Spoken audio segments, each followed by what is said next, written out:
ప్రతిధ్వని. ఇది క్రీస్తు యేసు ప్రేమధ్వని, ఇది జగతిలో మ్రోగే సిలువ ధ్వని. పిలుచుచున్నది ప్రతి వారిని, వినుమా విశ్వసించుమా.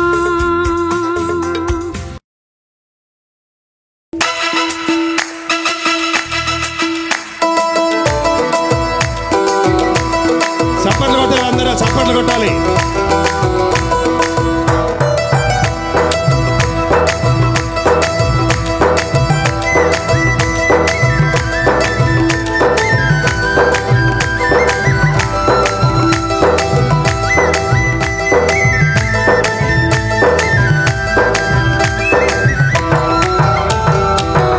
ఎంత మంచి దేవుడవయ్యా యేసయ్యా, చింతలన్నీ తీరేనయ్యా నిన్ను చేరినా, నా చింతలన్నీ తీరేనయ్యా నిన్ను చేరినా.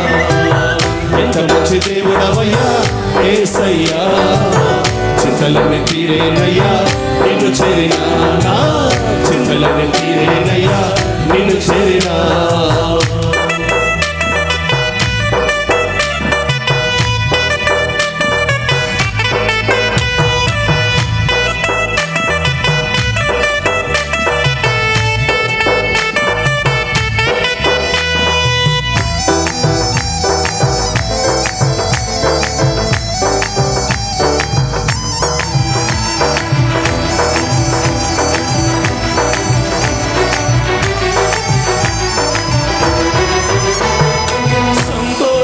ఎక్కడ ఉందని సమాధానం నాకు దొరికేనని,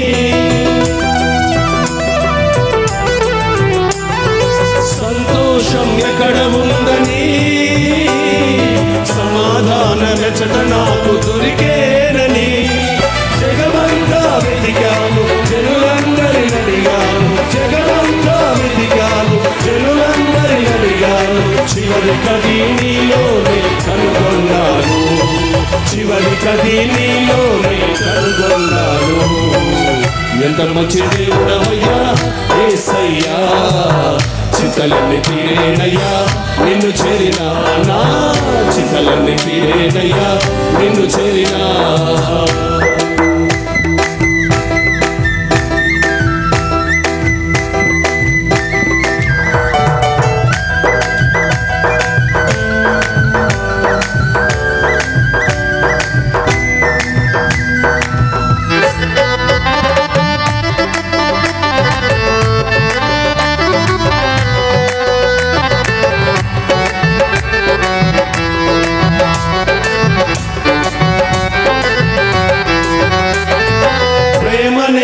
ఎక్కడ ఉందని క్షమానేది ఎచట నాకు దొరికేనని,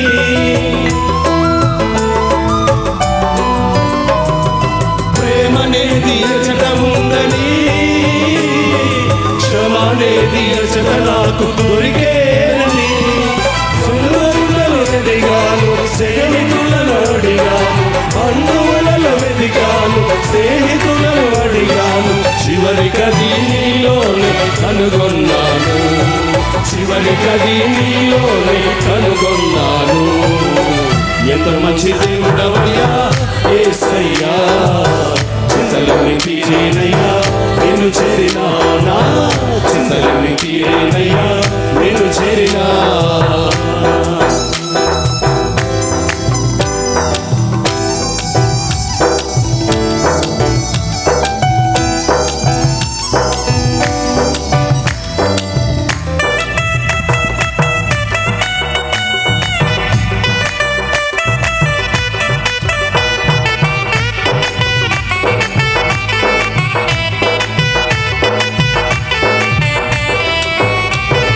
సత్యమనేది ఎచట ఉందని, నిత్య జీవమనేది ఎచట నాకు దొరికేనని,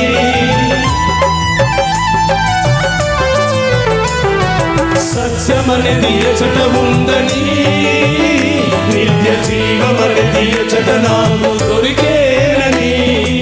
ఎందరిలో మొక్కాను ఏమేమో చేశాను,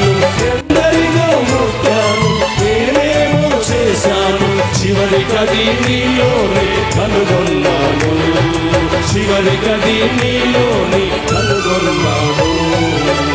ఎంత మంచి దేవుడవయ్యా యేసయ్యా, చింతలన్నీ తీరేనయ్యా నిన్ను చేరినా, నా చింతలన్నీ తీరేనయ్యా నిన్ను చేరినా.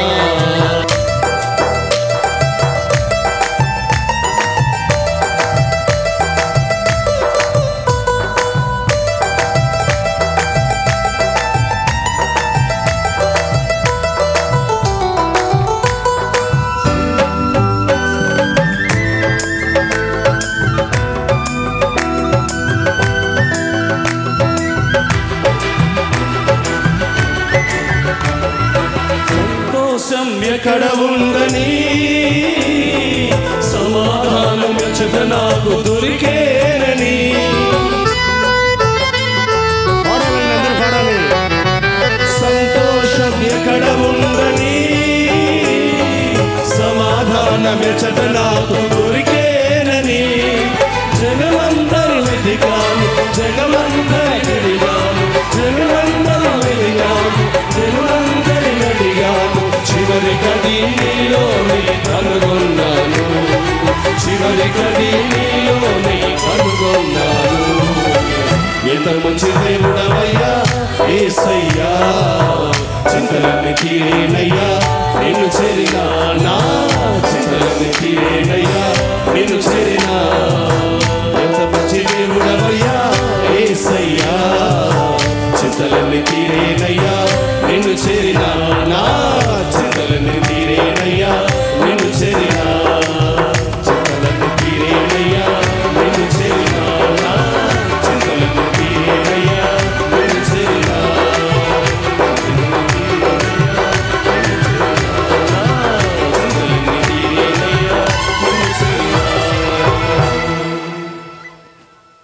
మీ చింతలు ఏమన్నా తీరేయా? యేసు ప్రభు మంచి దేవుడా?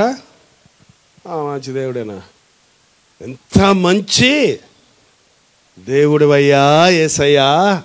సంతోషం ఎక్కడుందని జగమంతా తిరిగాను, జనులందరిని అడిగాను, ఎక్కడ దొరకలేదు. చివరికి అది నీలోనే. ప్రేమ అనేది ఎక్కడుందని బంధువుల్లో వెతికాను, స్నేహితుల్లో వెతికాను, కానీ ఎక్కడ దొరకలేదు. చివరికి అది నీలోనే కనుగొన్నాను. పాట అర్థం కలదా? నిజం కదా? యేసయ్య ప్రేమ వద్దా?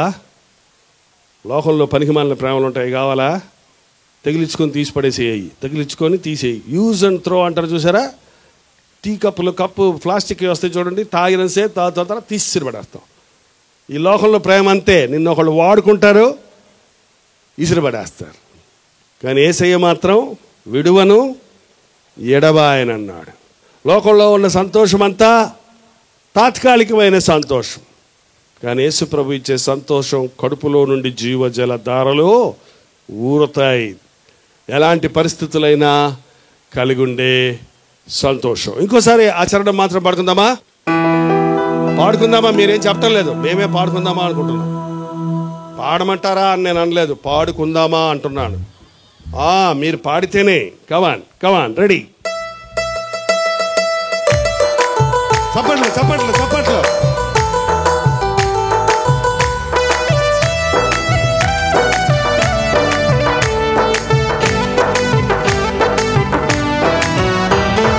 సంతోషం ఎక్కడ ఉందని, సమాధానమెచ్చట నాకు దొరికేనని.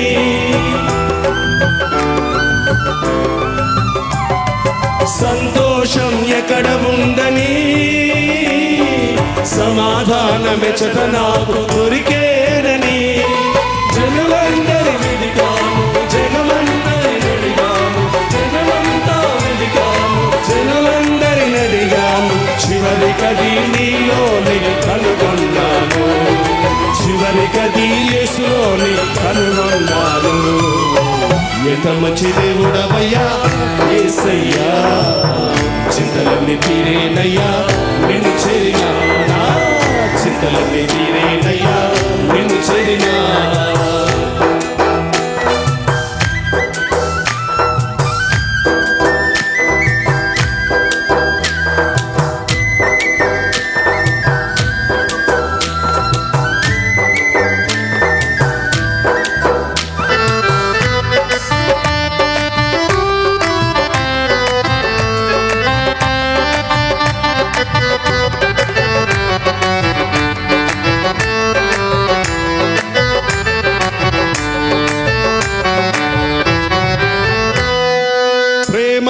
క్షమానేది ఎచట ఉందని, క్షమానేది ఎచట నాకు దొరికేనని,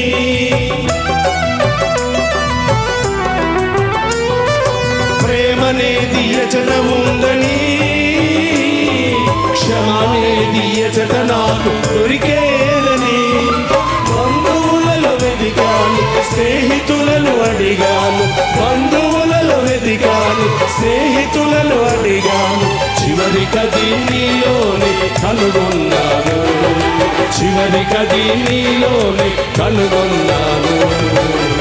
ఎంత మంచి దేవుడవయ్యా యేసయ్యా, చింతలన్నీ తీరేనయ్యా నిన్ను చేరిన, నా చింతలన్నీ తీరేనయ్యా నిన్ను చేరిన.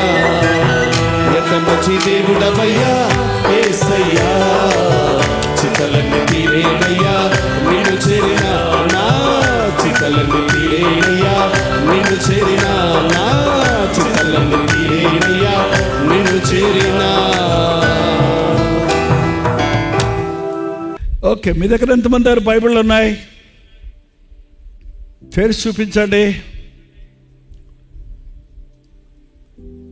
బైబిల్ లేని క్రైస్తవుడు, భక్తి లేని క్రైస్తవుడు,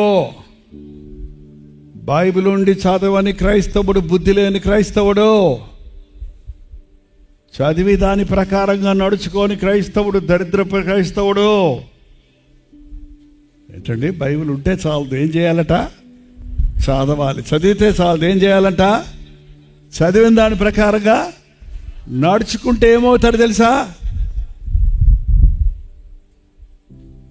ఆయన వాక్యమును దివారాత్రములు ధ్యానించువాడు ఆకు వాడక తన కాలమందు ఫలమిచ్చు చెట్టు వలె ఉండును, అతడు చేయనదంతయు సఫలమగును. హల్లెలూయా. ఏది, చాలా మంది దగ్గర నరసరావుపేటలో బైబిల్ లేవా? ఉన్నాయండి, పాపం చేతుల్లోనే పవర్ లేదు. బస్తాలు బస్తాలు డబ్బులు ఇస్తే మోస్తారు, కానీ కోట్ల కోట్ల ఆస్తి కంటే విలువైన బైబిల్ మోయటానికి ఏంటండి బాధ? ఈ బైబిల్ను మనం మోస్తే బైబిల్ మనల్ని మోస్తుంది అన్నాడు ఒక దైవజనుడు. బైబిల్ మనకు దగ్గరుంటే పాపం మనకు దూరంగా ఉంటుంది, బైబిల్ మనకు దూరం అయితే పాపం మనకు చేరువవుతుంది. బైబిల్ని చదవండి, ధ్యానించండి. కాకినాడలో తిరుగుతున్న ఒక యవనస్తుడికి ఏమైనా విలువ వచ్చిందంటే దానికి కారణం నా బైబిలే. మారు మనసు పొందిన రోజు నా బైబిల్ను పట్టుకున్నా. ఈ రోజు వరకు ఈ చేతిలో నా బైబిల్ నా చేతిలో లేకపోతే నాకు పూర్తిగా ఉండదు నా డ్రెస్ కోడ్. నా కత్తేదని ఎత్తుక్కుంటుంటా. మీలో చాలామంది నా సెల్లేది అని ఎత్తుక్కుంటారు, చూసారా? ఏంటంటే కొంతమంది సెల్లు విడిచిపెట్టరు. సెల్ కంటే ఎక్కువ బైబిల్ను ప్రేమించండి. సెల్లో మాకు డిజిటల్ బైబిల్ ఉందండి, ఆడియో బైబిల్ ఉందంటారా? మంచిదే, వాడుకోండి. కానీ ప్రింటెడ్ బైబిల్ దగ్గర పెట్టుకొని ఒక పెన్ను పెట్టుకొని అండర్లైన్ చేసుకోండి. ఏంటండి, మీరు చేతుల్లో బలం లేదా? ఇలా వెళ్ళిపోతుంది. 74 ఏళ్ళ యవనస్తుడికి నాకే బలం ఉంటే మీ చేతులేంటి వంగిపోతున్నాయి? నేను తెంపులేదే. కమా, బాగా ఎత్తిపెట్టుకోండి. ఎస్, నీ నరాల్లోనికి దేవుని శక్తి వస్తుంది, నీ ఎముకలు బలపడతాయి. ఎముకలకు సత్తువ కలుగజేయవాడు ఆయనే. కండలు కాదండి బలం, ఎముకలు. స్ట్రక్చర్ లోపల ఉన్న ఎముకలు కట్టుకుంటే మనిషి నిటారుగా ఉంటారు. ఎముకలు వంగిపోతే అన్నీ గూనొచ్చేస్తుంది మనకి. ఓకే, దేవుని స్తోత్రం. ఒక్కసారి మీ బైబిల్ని అలా ఓపెన్, ఇంకా బాగుంటుంది. మా వీడియోల్లో 1000 వాట్స్ బల్బ్స్ లాగా ఉన్నాయి అవి. చాలా చాలా చాలా చాలా వందనాలు. ఏమనుకుంటున్నారు నరసరావుపేట వాళ్ళు అంటే? బైబిల్ పట్టుకున్న క్రైస్తవులు సాతాను తరిమి తరిమి తరిమి తరిమి కొడతారు. హల్లెలూయా. దివ్య గ్రంథము ఎచటనైన చదివిన సహాయ దొరుకును. కష్టములు వచ్చిన, దుఃఖములు కలిగిన, విడువకుండా చదువుడి దివ్య గ్రంథం. ఎప్పుడు చదవాలి? అన్ని సమయాల్లో. మీ బైబిల్ మీ ఎదురుకుండా పట్టుకోండి. ఇది నా దేవుని వాక్యం. చెప్పండి నాతో పాటు అందరూ, ఇది నా దేవుని వాక్యం. నేను అనుదినం చదువుతా, ధ్యానిస్తా, వాక్యానుసారంగా జీవిస్తా. నా దేవుని మాటలు నాకెంతో ఇష్టం. వీటిని నా హృదయంలో భద్రపరుచుకుంటా. హల్లెలూయా. ఒకసారి మీ బైబిల్ని ముద్దు పెట్టుకోండి. ఎక్కడెక్కడో పెడతారు ముద్దులు. నా దేవుని వాక్యం. హల్లెలూయా. లూకా సువార్త 10వ అధ్యాయం. లూకా సువార్త 10వ అధ్యాయం 30వ వచనం దగ్గర నుంచి చదువుతున్నాను వినండి. అందుకు యేసు ఇట్లనెను, ఒక మనుష్యుడు యెరూషలేము నుండి యెరికో పట్టణమునకు దిగి వెళ్ళుచు దొంగల చేతిలో చిక్కెను. లూకా సువార్త మత్తయి సువార్త తర్వాత ఉంటుందండి కదా. వాళ్ళు చెప్తున్నారు కొంతమంది. ఎన్ని సువార్తలు ఉన్నాయి? మత్తయి, మార్కు, లూకా, యోహాను. ఈ 4 సువార్తలు ముందుగా చదవండి. యేసు ప్రభు ఎవరో, ఎలా జీవించాడో, ఎలా మాట్లాడాడో, ఎన్ని అద్భుతాలు చేశాడో, ఎన్ని స్వస్థతలు చేశాడో, ఆయన ఎలా పుట్టాడు, ఎలా పెరిగాడు, ఎలా సిలువలో ప్రాణమిచ్చాడు, ఎలా మరణాన్ని జయించి తిరిగి లేచాడని సంపూర్తిగా ప్రభువుడి గురించి మనం ఏ పాస్టర్ గారు చెప్పలేనంతగా నీ మట్టుకు నీవు ఈ 4 సువార్తలు శ్రద్ధగా చదివితే అర్థం చేసుకోగలుగుతాం. హల్లెలూయా. ఓకే. ఒక యేసుప్రభు చెప్పిన ఒక ఉపమానం. ఒక మనుష్యుడు యెరూషలేము నుండి యెరికోకి దిగి వెళ్ళుచుండెను. యెరూషలేము కొండ మీద ఉన్న పట్టణము. యెరూషలేము ఎవరైనా వెళ్ళారా? యెరూషలేము ఎవరైనా వెళ్ళారా? ఎక్కడ ఒక చీకుడు కనపడటం లేదు. ఇప్పుడు యుద్ధాలు జరుగుతున్నాయి. ఇప్పుడు అనుకూలత లేదు. ప్రభు చిత్తమైతే మళ్ళీ అన్ని సరైతే యేసు ప్రభు జన్మించిన, నడిచిన, సేవ చేసిన, సిలువేయబడిన, పాతిపెట్టబడిన, ఖాళీ తిరిగి లేచిన ఖాళీ సమాధి, ఆ గలిలయ తీరం, ఆయన పాదాలు తాకిన స్థలాలన్నీ కట్టుకథ కాదు యేసు ప్రభు అన్నది మనం ప్రత్యక్షంగా చూడొచ్చు. ఇంకో గొప్ప విషయం ఏంటంటే అన్ని ఊర్ల పేర్లు మార్చేస్తారు, కానీ యెరూషలేములో ఉన్న యోర్దాన్ నది కానీ, గలిలయ సముద్రం కానీ, యెరూషలేము కానీ, సియోను కొండ కానీ, కల్వరి కొండ కానీ, ఒలీవల తోటలు కానీ, గెత్సెమని కొండ కానీ, వాటి పేర్లు అప్పుడు ఇప్పుడు ఒకటే పేర్లు ఉన్నాయి. కపెర్నహూము, బేతనియా, ఆ గ్రామాలన్నీ ఉన్నాయి. యెరూషలేము ఉన్నతమైన అందమైన పట్టణం. అది సియోను పరమ యెరూషలేముకు గుర్తుగా దేవుడు కొండల మీద కట్టబడిన పట్టణం. అది ఆశీర్వదించబడిన స్థలం. అది ఆదాము సమాధి అక్కడే ఉందని వినికిడి. అబ్రహాము మొట్టమొదటగా వాగ్దానము చేసిన భూమది. అబ్రహాముకు వాగ్దానము చేసిన భూమది. దావీదు మందిరానికి ఉన్న స్థలం అది. సొలొమోను కట్టిన మందిరం ఉన్న స్థలం అది. యేసు ప్రభు జన్మించిన స్థలం అది.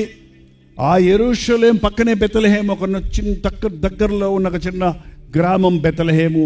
అది కొంచెం అటుపక్క వెళ్తే నజరేతు ఉంటాయి.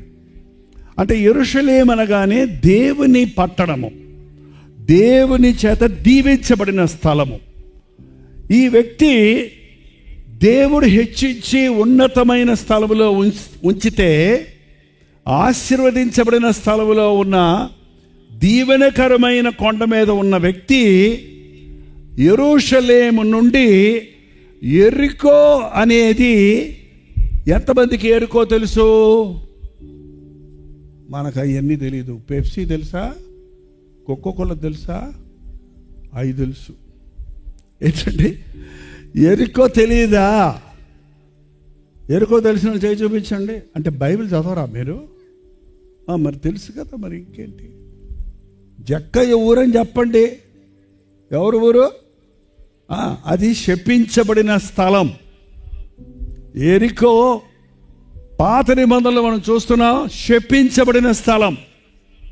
ఎరికో గోడలు ఇశ్రాయేలీయులు ఎరికో గోడల చుట్టూ తిరిగినప్పుడు ఆ పట్టణం కూలిపోయింది. ఈ పట్టణం ఎవరు తిరిగి కట్టకూడదు, ఇది శపించబడిన స్థలం అని చెప్పబడింది. యెరూషలేము పైనుంది, ఎరికో దిగొస్తే దిగువనున్నది ఎరికో పట్టణం. అది ఆశీర్వదించబడిన పట్టణము, ఇది శపితమైన పట్టణము. క్లుప్తంగా చెప్తాను. ఆశీర్వాదమును శాపము. శాపములో ఉన్న మనము దేవుడు ఆశీర్వాదము కలిగిన వారిగా చేశాడు. దేవుడు శపితులమైన మనల్ని కొండ మీదకి ఎక్కిస్తానన్నాడు, పరలోకానికి చేరుస్తానన్నాడు. దేవుడు ఉన్నత స్థితికి హెచ్చిస్తానంటున్నాడు. ఒకప్పుడు పాపపు ఊబిలో పడున్న మనల్ని, శరీరీచ్ఛలతో పడున్న మనల్ని, లోక కార్యాలతో మునిగిపోతున్న మనల్ని, పాప వ్యాపారాల్లో దుర్వ్యాపారాల్లో ఉన్న మనల్ని తన రక్తమిచ్చి కొని తన సొత్తైన ప్రజగా చేసుకొని యెరూషలేములో రాజులైన యాజక సమూహముగా దావీదు యెరూషలేములో చక్రవర్తిగా ప్రతిష్ఠించబడ్డాడు. మనల్ని కూడా దేవుడు ఆధ్యాత్మికమైన జీవితాల్లో ఉన్నత స్థితికి హెచ్చిస్తున్నాడు. ఎంతమంది మీలో రక్షించబడ్డారో ఒకసారి మీరు 2-3 సార్లు అడగక్కర్ లేకుండా ఒక్కసారిగా జవాబు చెప్తే చాలా బాగుంటుంది. ఇవి చేయి చూపించండి. మీరు చెప్తుంటే వినపడతలేదు. కానీ రక్షించబడిన వాళ్ళందరూ ఎక్కడున్నారో? నరసరావుపేటలో కాదు, యెరూషలేములో ఉన్నారు. ఎక్కడున్నారు? పరమ యెరూషలేము కొరకు మనం సిద్ధపడుతూ నరసాపురం అనే బస్ స్టాప్లో వెయిట్ చేస్తున్నాం. ఎక్కడ వెయిట్ చేస్తున్నాం? నరసరావుపేట అనే బస్ స్టాప్లో ఎక్కడేం చేస్తున్నాం? మనం వెయిట్ చేస్తూ ఉన్నాం. ఎక్కడికి వెళ్ళాలని? ఎరికోకు పోదామనా? యెరూషలేముకు పోదామనా? నరకానికి పోదామనా? పరలోకానికి పోదామనా? ఎక్కడికి పోవాలని ఉంది మీకు అందరికీ? ఓసారి నరకం చూసి వచ్చాక పరలోకం పోతానంటే కుదరదంట. పరలోకం వెళ్ళాక ఒక్కసారి నరకానికి వెళ్తానంటే కుదరదంట. అది అప్పుడు ఆలోచిస్తానులే, చచ్చాకంటే కుదరదంట. ఎక్కడికి వెళ్ళాలో, ఎక్కడికి వెళ్ళదలుచుకున్నావో ఇక్కడ ఉన్నప్పుడే నీవు దాని కొరకు సిద్ధపడాలి. నరకం కోసం సిద్ధపడక్కర్లేదండి. నరకం పోవాలంటే జారుడు బండి ఎక్కారా? మీ ఊర్లో పార్కులు ఉన్నాయా చిన్నపిల్లలు ఆడుకునేవి? పైకి ఎక్కి కూర్చుంటారు చూడండి. వాడు ఏమన్నా కష్టపడాలా? పెట్రోల్ కావాలా? దానికి కీ ఇవ్వాలా? ఆడ కూర్చుంటే ఏమవుతారు చెప్పండి? జర్రడికి అంత జారుతాడు. నరకాలకు పోవాలనుకునే వాళ్ళు ఏం కష్టపడక్కర్లా, నేరుగా పాతాళంలోకి వెళ్ళిపోతాడు. పాతాళం అపరిమితముగా నోరు తెలుసుకొని ఉందంట. ఎంతమంది వచ్చినా సరే నాకు ఇంకా కావాలంటదంట. ఆ పాతాళానికి అడుగు లేదు కాబట్టి ఎంతమంది పడ్డా అది నిండదో. దాంట్లో పోయేవారు అనేకులు. అది అపవాదికి దాని అనుచరులకు సిద్ధపరిచింది. కానీ దేవుని స్వరూపంలో చేయబడిన మన కొరకు చేసింది అది కాదు. అపవాదిని వెంబడించేవారు పాతాళానికి చేరుకుంటారు. పాతాళానికి పోవలసిన మనల్ని యేసు ప్రభు తన రక్తమిచ్చి కొని తన చేయి చాపి మనల్ని లేవనెత్తి, మీరు చేతులు ఎత్తారు చూసారా? ఏమిచ్చాడు మీకు ఆయన? రక్షణ ఇచ్చాడు. మారు మనస్సు పొందారా? మారు మనసు ఎంతమంది పొందారో చేయి చూపించండి. రక్షించబడిన వాళ్ళు ఎంతమందో చేయి చూపించండి. బాప్తీసం పొందిన వాళ్ళు ఎంతమందో చేయి చూపించండి. క్రైస్తవులు ఎంతమందో చేయి చూపించండి. ఇదేంటండి? మారు మనసు పొందిన వాళ్ళే రక్షించబడ్డోళ్ళు, మారు మనసు పొంది రక్షించబడ్డోళ్ళే బాప్తీసం పొందిన వాళ్ళు, బాప్తీసం పొందిన వాళ్ళే క్రైస్తవులు. మరి ఇదేంటి? క్రైస్తవులు అంట వేరంట, మారు మనసు పొందిన వాళ్ళు అంటే కొంతమంది కాదంట, రక్షించబడ్డారంటే మేమంట. అందరూ ఒకటే. ఒక్కొక్క చర్చ వాళ్ళు, ఒక్కొక్క సహవాసం వాళ్ళు ఒక్కొక్క మాట వాడతారు. మీరు మారు మనసు పొంది పాపక్షమాపణ నిమిత్తము బాప్తీసం పొందండి, ఆ తరువాత పరిశుద్ధాత్ముడు అనే వరం మీకు ఇవ్వబడుతుందని పేతురు చెప్పిన మొదటి ప్రసంగం.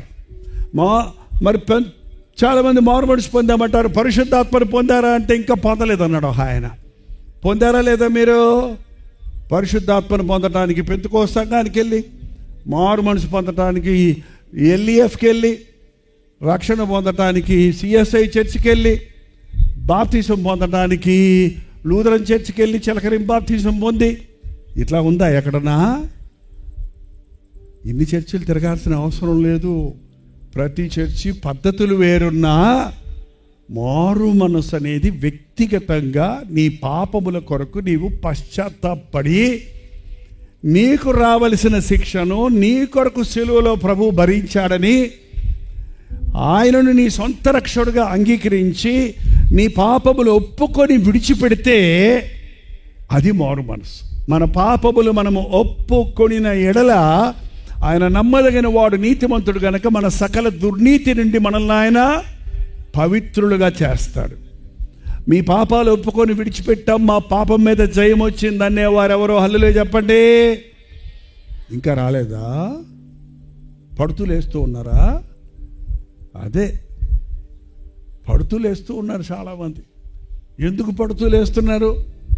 కొంతమంది పిల్లలు పుట్టగానే చలాగ్గా ఉంటారు, 2 ఏళ్ళు రాగానే గంతులు వేసుకుంటూ నడుస్తుంటారు.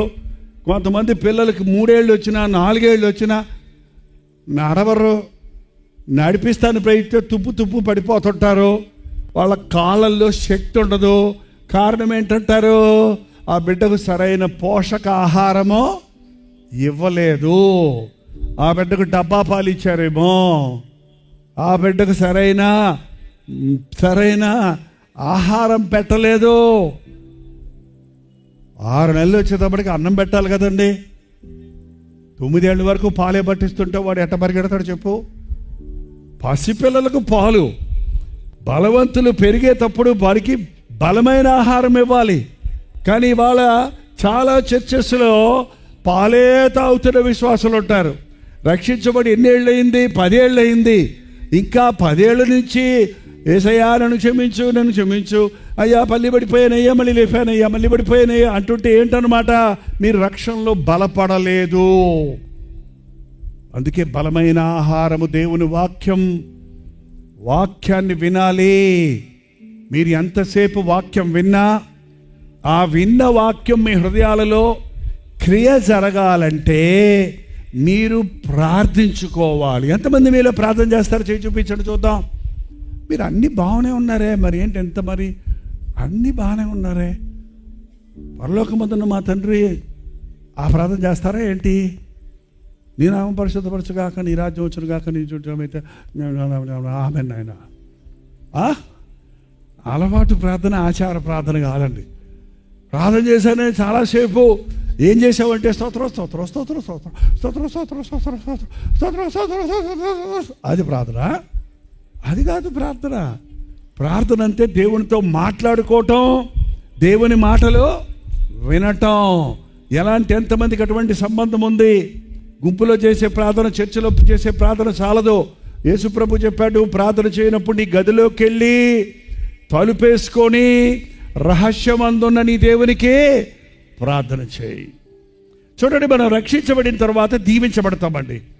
మీలో రక్షించబడ్డామని చెప్తున్నారు కాబట్టి రక్షించబడిన తరువాత దేవుడి మేలులు మీరు అనుభవిస్తున్నారా లేదా? ఎస్ ఆర్ నో కమాన్. దేవుని మేలులు మీరు అనుభవిస్తున్నారా లేదా? అవునా కాదా? దేవుడు మీకు ఉద్యోగాలు ఇచ్చాడా లేదా? మీ పిల్లలు చదువుకుంటున్నారా లేదా? మీరు చిన్నిళ్ళు కట్టుకున్నారా? కట్టుకోవాలని ప్రయత్నంలో ఉన్నారా? ఏందో ఇంకా కట్టుకోలేదా? పెద్దలు కట్టుకుంటావు కనిపెట్టి, ఏం కంగారు ఎందుకు? పక్కోళ్ళు కట్టేసుకున్నారు అంటున్నావు. పక్కోళ్ళు కట్టుకుని ఇల్లు పాత అయిపోద్దు, నువ్వు కొత్త ఇల్లు కట్టుకునేటప్పటికి. అప్పుడు వాళ్ళు ఏడుస్తారు పాపం, అయ్యో కొత్త టైల్స్ వేసారే, కొత్త స్విచ్లు పెట్టుకున్నారే, మనకి ఇంకా డబ్బా ఫ్యాన్ డుబ్బుకు తిరుగుతుంది, వీళ్ళు ఏందో రిమోట్ కంట్రోల్ ఫ్యాన్లు పెట్టుకున్నారే, ఏసీలు పెట్టుకున్నారే. ఏంటంటే ఆలస్యం అయితే దేవుడు ఎప్పుడు అత్యధికంగా ఇస్తాడు, కానీ ఎవరికి బెగబట్టేవాడు ఆయన కాదు. ఎప్పుడు కూడా దేవుని ఆశీర్వాదాలు అమాంతంగా రావు. మెట్లోనే చూసారా, పైకి రావాలంటే అమాంతంగా పైన పడేయడం, ఒక్కొక్క మెట్టు ఎక్కుతూ పైకి రావాలి. అంచెలంచెలుగా ఆయన హెచ్చిస్తాడు. కొంచెంలో నమ్మకంగా ఉంటే ఇంకా ఎక్కువ ఇస్తా అన్నాడు. దేవుడిచ్చిన తర్వాత, ఆరోగ్యం వచ్చిన తర్వాత, మంచి బిడ్డల్ని ఇచ్చిన తర్వాత, బిడ్డలు ఆరోగ్యంగా ఉన్న తర్వాత, బిడ్డలు మంచి కాలేజీలకు వెళ్ళి చదువుతున్న తర్వాత చాలామంది కష్టాలు తీరిపోతే ప్రభువుకు దూరం అయిపోతున్నారు. అదే యెరూషలేము నుండి యెరికోకు దిగిపోవటం అంటే, దేవుని విషయాల్లో నుంచి లోక విషయాల్లోనికి దిగజారిపోవటం అంటే. దేవుడు ఆశీర్వదించబడిన పట్టణమైన యెరూషలేములో నుండి ఒక మనుష్యుడు యెరికోకి దిగిపోతూ ఉన్నాడు. ఎందుకంటే యెరికో అనగానే అది వ్యాపార స్థలం. ఏంటది? వ్యాపార స్థలం. వ్యాపారాలు చేయాలని ఆశ అండి. నిజంగానే వ్యాపారాలు చేసేవాళ్ళే ధనవంతులు అవుతున్నారు. ఉద్యోగాలు చేసేవాళ్ళకి ఎప్పుడూ అదే జీతం, అదే రాబడి. ఉద్యోగాలు చేసి మేడలు కట్టుకున్నవాడు ఎక్కడ కనపడతల్లా. కానీ వ్యాపారాలు చేసేవాళ్ళు మాత్రం గొప్పోళ్ళు అయిపోతున్నారు. అందుకని ఇప్పుడు అందరూ ఏం చేయాలనుకుంటారు? మాట్లాడరేంటి? రాత్రి వచ్చి చెప్పారండి నా దగ్గర, వ్యాపారం చేసుకుందామని అప్పు చేసి వ్యాపారం పెట్టి అప్పుల పాలైపోయిన అయ్యగారు ప్రార్థన చేయమంటున్నాడు. ఏంటంటే వ్యాపారము సరిగ్గా చేస్తే కూడా ఎవడు ధనవంతుడు అవడం. దుర్వ్యాపారం చేస్తే, సారా వ్యాపారం చేస్తే, తప్పుడు వ్యాపారం చేస్తే, అబద్ధపు వ్యాపారాలు చేస్తే, దొంగ త్రాసు, దొంగ తూనికలు, కల్తీ సామాన్లు అమ్మి గొప్పవాళ్ళు అవుతుంటే అది ఎట్టొచ్చిందో అట్లాగే పోద్దండి. చాలామందికి ఆశ ఏంటంటే దేవుడు హెచ్చించే వరకు ఆగరం. దేవుడు నన్ను హెచ్చించే వరకు నేను ఆగలేను, నన్ను నేనే హెచ్చించుకుంటాను. నీ జుట్టు పట్టుకొని పీక్కో, ఎంత పైకి లేస్తావో చూసుకో. నీ జుట్టు పట్టుకొని నువ్వు పీక్కో, లేస్తావా చెప్పండి? ఇంకా ఎక్కువ పీక్కుంటే జుట్టు ఊడిపోద్ది. ఇంకా ఏమన్నా ప్రయత్నం చేస్తే మొత్తానికే కింద పడిపోతాడు. చూసారా? ఈ యెరికోకి దిగి వెళుతున్న మనిషి ఏమయ్యాడో చూడండి. తర్వాత బాగా చదవండి. ఎక్కడున్నారు మీరు? 10వ అధ్యాయము 30వ వచనంలో, లూకా సువార్తలో. యెరూషలేమునకు దిగి వెళ్ళుచు దొంగల చేతిలో చిక్కెను. ఎక్కడ చిక్కాడు వాడు? ఎక్కడ చిక్కాడండి? ఎవడో తెలుసా దొంగ? దొంగ ఎవడో తెలుసండి? దొంగ వాడు, దొంగ దోచుకునేవాడు. ఎవడాడు?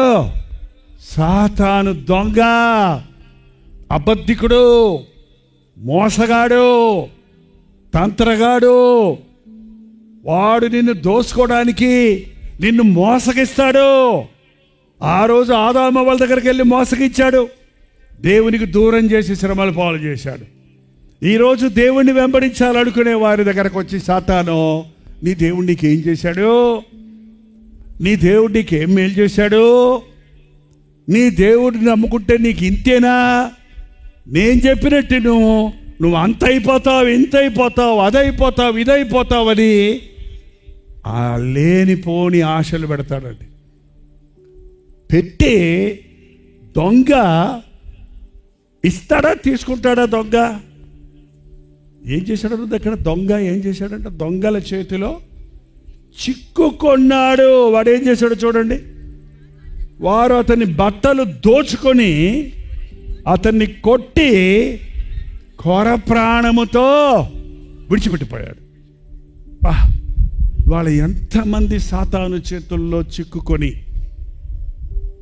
ఆస్తులు పోగొట్టుకొని, ఆరోగ్యాలు పోగొట్టుకొని, సమాధానం పోగొట్టుకొని, జీవితం వృధాపరుచుకొని కృంగిపోయి ఉన్నారో తెలుసండి. సాతాను నమ్మకండి, ప్రభువును నమ్మండి. ఆయన నమ్మదగినవాడు, ఆయన మేలు చేసేవాడు. సాతాను మనల్ని దోచుకునేవాడు. మనకు చిన్నది ఇచ్చి ఆశ పెట్టి మనకున్నదంతా దోచుకునేవాడు. నిన్ను, నీ ఆరోగ్యం ఉన్నప్పుడు, నీ బలం ఉన్నప్పుడు, నీకు సౌందర్యం ఉన్నప్పుడు సాతాను నిన్ను ఉబ్బిస్తాడు, తబ్బిస్తాడు, నిన్ను యూజ్ చేసుకుంటాడు. అపవాది బాగా ఉపయోగించుకొని, చూడండి వాళ్ళ కాగితం కప్పులు, ప్లాస్టిక్ కప్పులు, ప్లాస్టిక్ బాటిల్స్ వచ్చాయి. దాని మీద ఏం రాసి ఉంటాయో తెలుసండి? ఆ నీళ్లు తాగేసిన తర్వాత ఏం చేయమంటుంది బాటిల్ మీద, ఆ కప్పు మీద? దాన్ని నలిపి పడసేయి డస్ట్బిన్లో, అంతే. సాతాను చేతుల్లో ఎవడైనా వాడి జీవితాన్ని పెట్టుకుంటే వాడు ఏం చేస్తాడో తెలుసా? నీ దగ్గర డబ్బులు ఉన్నంతకాలం, నీకు ఆరోగ్యం ఉన్నంతకాలం, నీవు బాగున్నంతకాలం నిన్ను జుర్రుకుంటాడు. నిన్ను వాడి ఇష్టం వచ్చినట్టు పాప కార్యాలు చేయడానికి, నీచ కార్యాలు చేయడానికి వాడుకుంటాడో ఆ తర్వాత నిన్ను మంచాన పడేస్తాడు. ఎంతోమంది వాళ్ళ ఒక చోట మీటింగ్ జరుగుతుంటే ఆ కుర్రోడికి ఒక 20 సంవత్సరాల వయసు కూడా ఉండదు, సైకిల్ మీద కూర్చోబెట్టి తీసుకొచ్చారు. ఏమైంది ఇతనికి? ఏమైందంటే ఆ అబ్బాయి ఏడుచుకుంటూ చెప్తున్నాడు, నేను నా యవ్వన కాలంలో నా 18 ఏళ్ళ నుండి ఇప్పుడు దాకా నేను వేశ్యలకు బానిసైపోయాను, వ్యభిచారానికి బానిసైపోయాను, నీచమైన కార్యాలకు దిగజారిపోయాను, రకరకాల వ్యాధులన్నీ నన్ను పట్టుకున్నాయి, నా ఎముకలు పట్టూడిపోయింది, నా కాళ్ళల్లో సత్తు లేదు, నేను నడవలేను, నేను 20 ఏళ్ళకే ముసలోళ్ళగా అయిపోయాను, ఎవ్వడికి పనికిరాని వాడిని అయిపోయాను, నా జీవితం విరక్తి చేసిపోయింది, ఇక నేను చచ్చిపోదామా అనుకుంటున్నాను, నా కోసం ప్రార్థన చేయండి, చచ్చిపోవడానికి వచ్చాడండి. 20 ఏళ్ళకే 60 ఏళ్ళ ముసలోడు, 70 ఏళ్ళ ముసలోడు ఎందుకు అయ్యాడు? పాపానికి శరీరాన్ని అప్పగించుకున్నాడు. సాతానిచ్చే సంతోషం తాత్కాలికమైంది. తాగుబోతుల్ని మనం చూస్తున్నాం. నరసరావుపేటలో తాగుబోతులు లేరనుకుంటా, అన్ని ఊర్లో ఉన్నారేంటమ్మా? అరే తాగుబోతాడు మా ఊర్లో లేరనే చెప్పు. ఊరి కోసం నేను ఎన్ని ఊర్లు తిరుగుతున్నాను. ఏ ఊరు వెళ్ళినా, అది పట్టణాలకు వెళ్ళినా ఉన్నారు, పల్లెలకు వెళ్ళినా ఉన్నాడు, పెద్దోళ్ళకి వెళ్ళారు, చదువుకున్న వాళ్ళు ఊర్లకు వెళ్ళినా ఉన్నాను, పక్క పల్లెటూరు వాళ్ళకి వెళ్ళినా ఉన్నారు అంటున్నారు. ఏంటది? త్రాగుడు ఇవాళ ఎంతమందిని పాడు చేస్తుందండి. రాత్రి ఒక ఆయన వచ్చాడు, నేను రాత్రి వచ్చానండి నేను ఇక్కడ ఉన్నాను, ప్రేయర్ చేశాను, అందరూ వచ్చిన వాళ్ళందరూ ప్రేయర్స్ చేశాను. ఒక తమ్ముడు వచ్చాడు, పాపం వాళ్ళ కొడుకుని కూతుర్ని కూడా తీసుకొని వచ్చాడు. నా దండం పెట్టేస్తున్నాడు, నా కాళ్ళు పెట్టేసుకుంటున్నాడు, భయంకరంగా వచ్చేస్తుంది నోట్లో నుంచి. ఏంటి? ఫుల్గా తాగున్నాడు. వాడు తెలుసు వాడు చేసేది తప్పని, పాపం తెలుసు దేవుడు ఆశీర్వాదం కావాలని. బాబోయ్ నువ్వు దేవుడు అయ్యో, నీ మాట వింటానయ్యో, ఈ మాట వింటున్నావయ్యా, ఇది మానలేదు కదయ్యా నువ్వు, నా వల్ల కాల, నీ వల్ల కాల. ఏంటండి? నీ వల్ల అవుతుంది. నీ జీవితాన్ని దేవుని చేతుల్లో పెట్టినప్పుడు. రాత్రి నుంచి ఆయన కోసం ప్రార్థన చేస్తున్నాను. వచ్చాడో లేదో తెలియదు, రమ్మనని, ఇలా తాకుండా రమ్మన్నాను. మరి వచ్చావో బాబు ఎక్కడో ఉంటే అయిపోయా కనపడి, ఇప్పుడు వద్దులే. ఎప్పుడు తాగిన వాళ్ళతో మాట్లాడకండి, తాగకుండా ఉన్నప్పుడు మాట్లాడండి. చాలా మంచివాళ్ళు, వాళ్ళు అంత మంచివాళ్ళు ఎవ్వరు లేరు. నేను చూశానండి, తాగుబోతులు అందరికంటే మనకంటే చాలా, తాగని వాళ్ళ కంటే చాలా మంచివాళ్ళు. వాళ్ళు ఎంత మంచివాళ్ళు అంటే ఆ త్రాగుడు వచ్చినప్పుడు దానికి నో అంటలేడు అన్నమాట. వాడు పాపం తాగను అంటన్నమాట.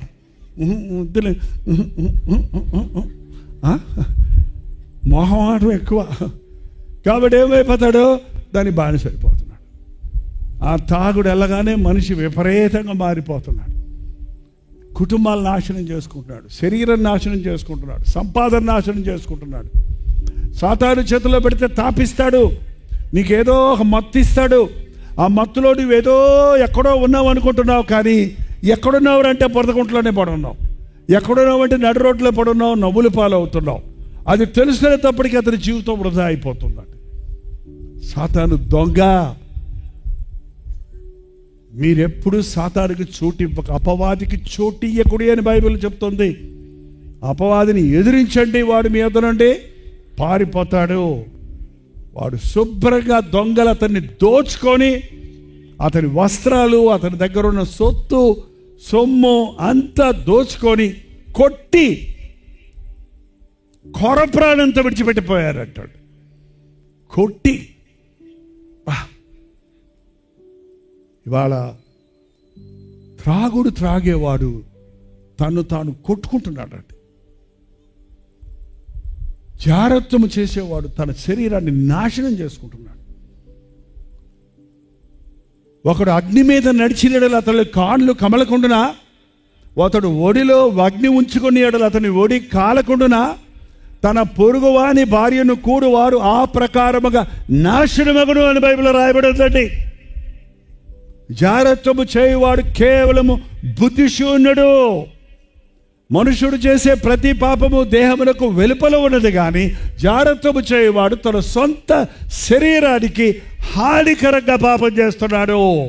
యవనస్తులారా, సరదా కాదు.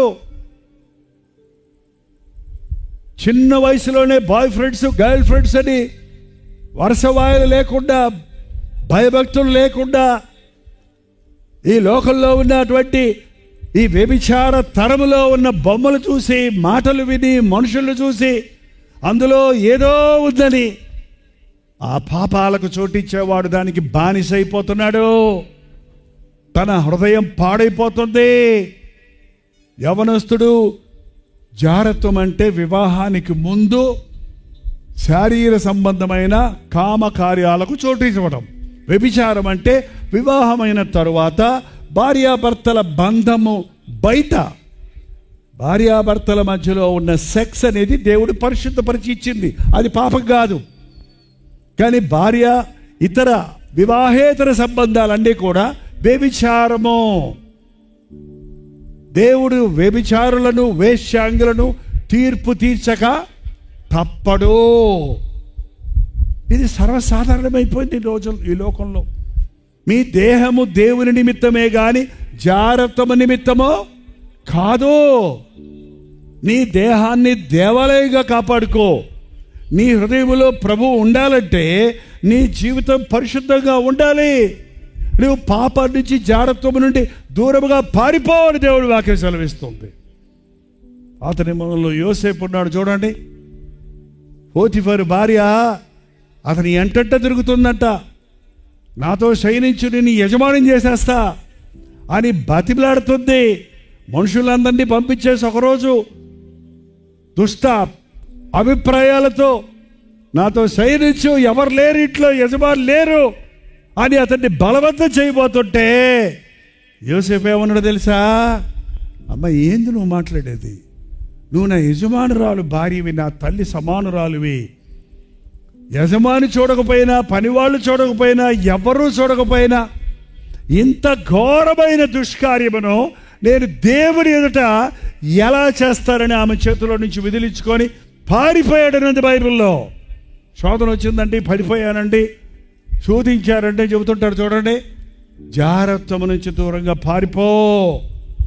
తన దేహాన్ని పవిత్రంగా కాపాడుకున్నాడు కాబట్టే దేవుడు యోసేపును ఆశీర్వదించి ఒక బానిసగా వెళ్ళిన యోసేపు ఐగుప్తు దేశానికి ప్రధానమంత్రిగా హెచ్చించబడ్డాడు. మీ జీవితాల్లో యవనస్తులారా, మిమ్మల్ని బ్రతిమలాడుతున్నాను, సరదాగా మీ జీవితం యవనస్తులతో యవన కాలపు ఇచ్చలకు చోటు ఇవ్వకండి.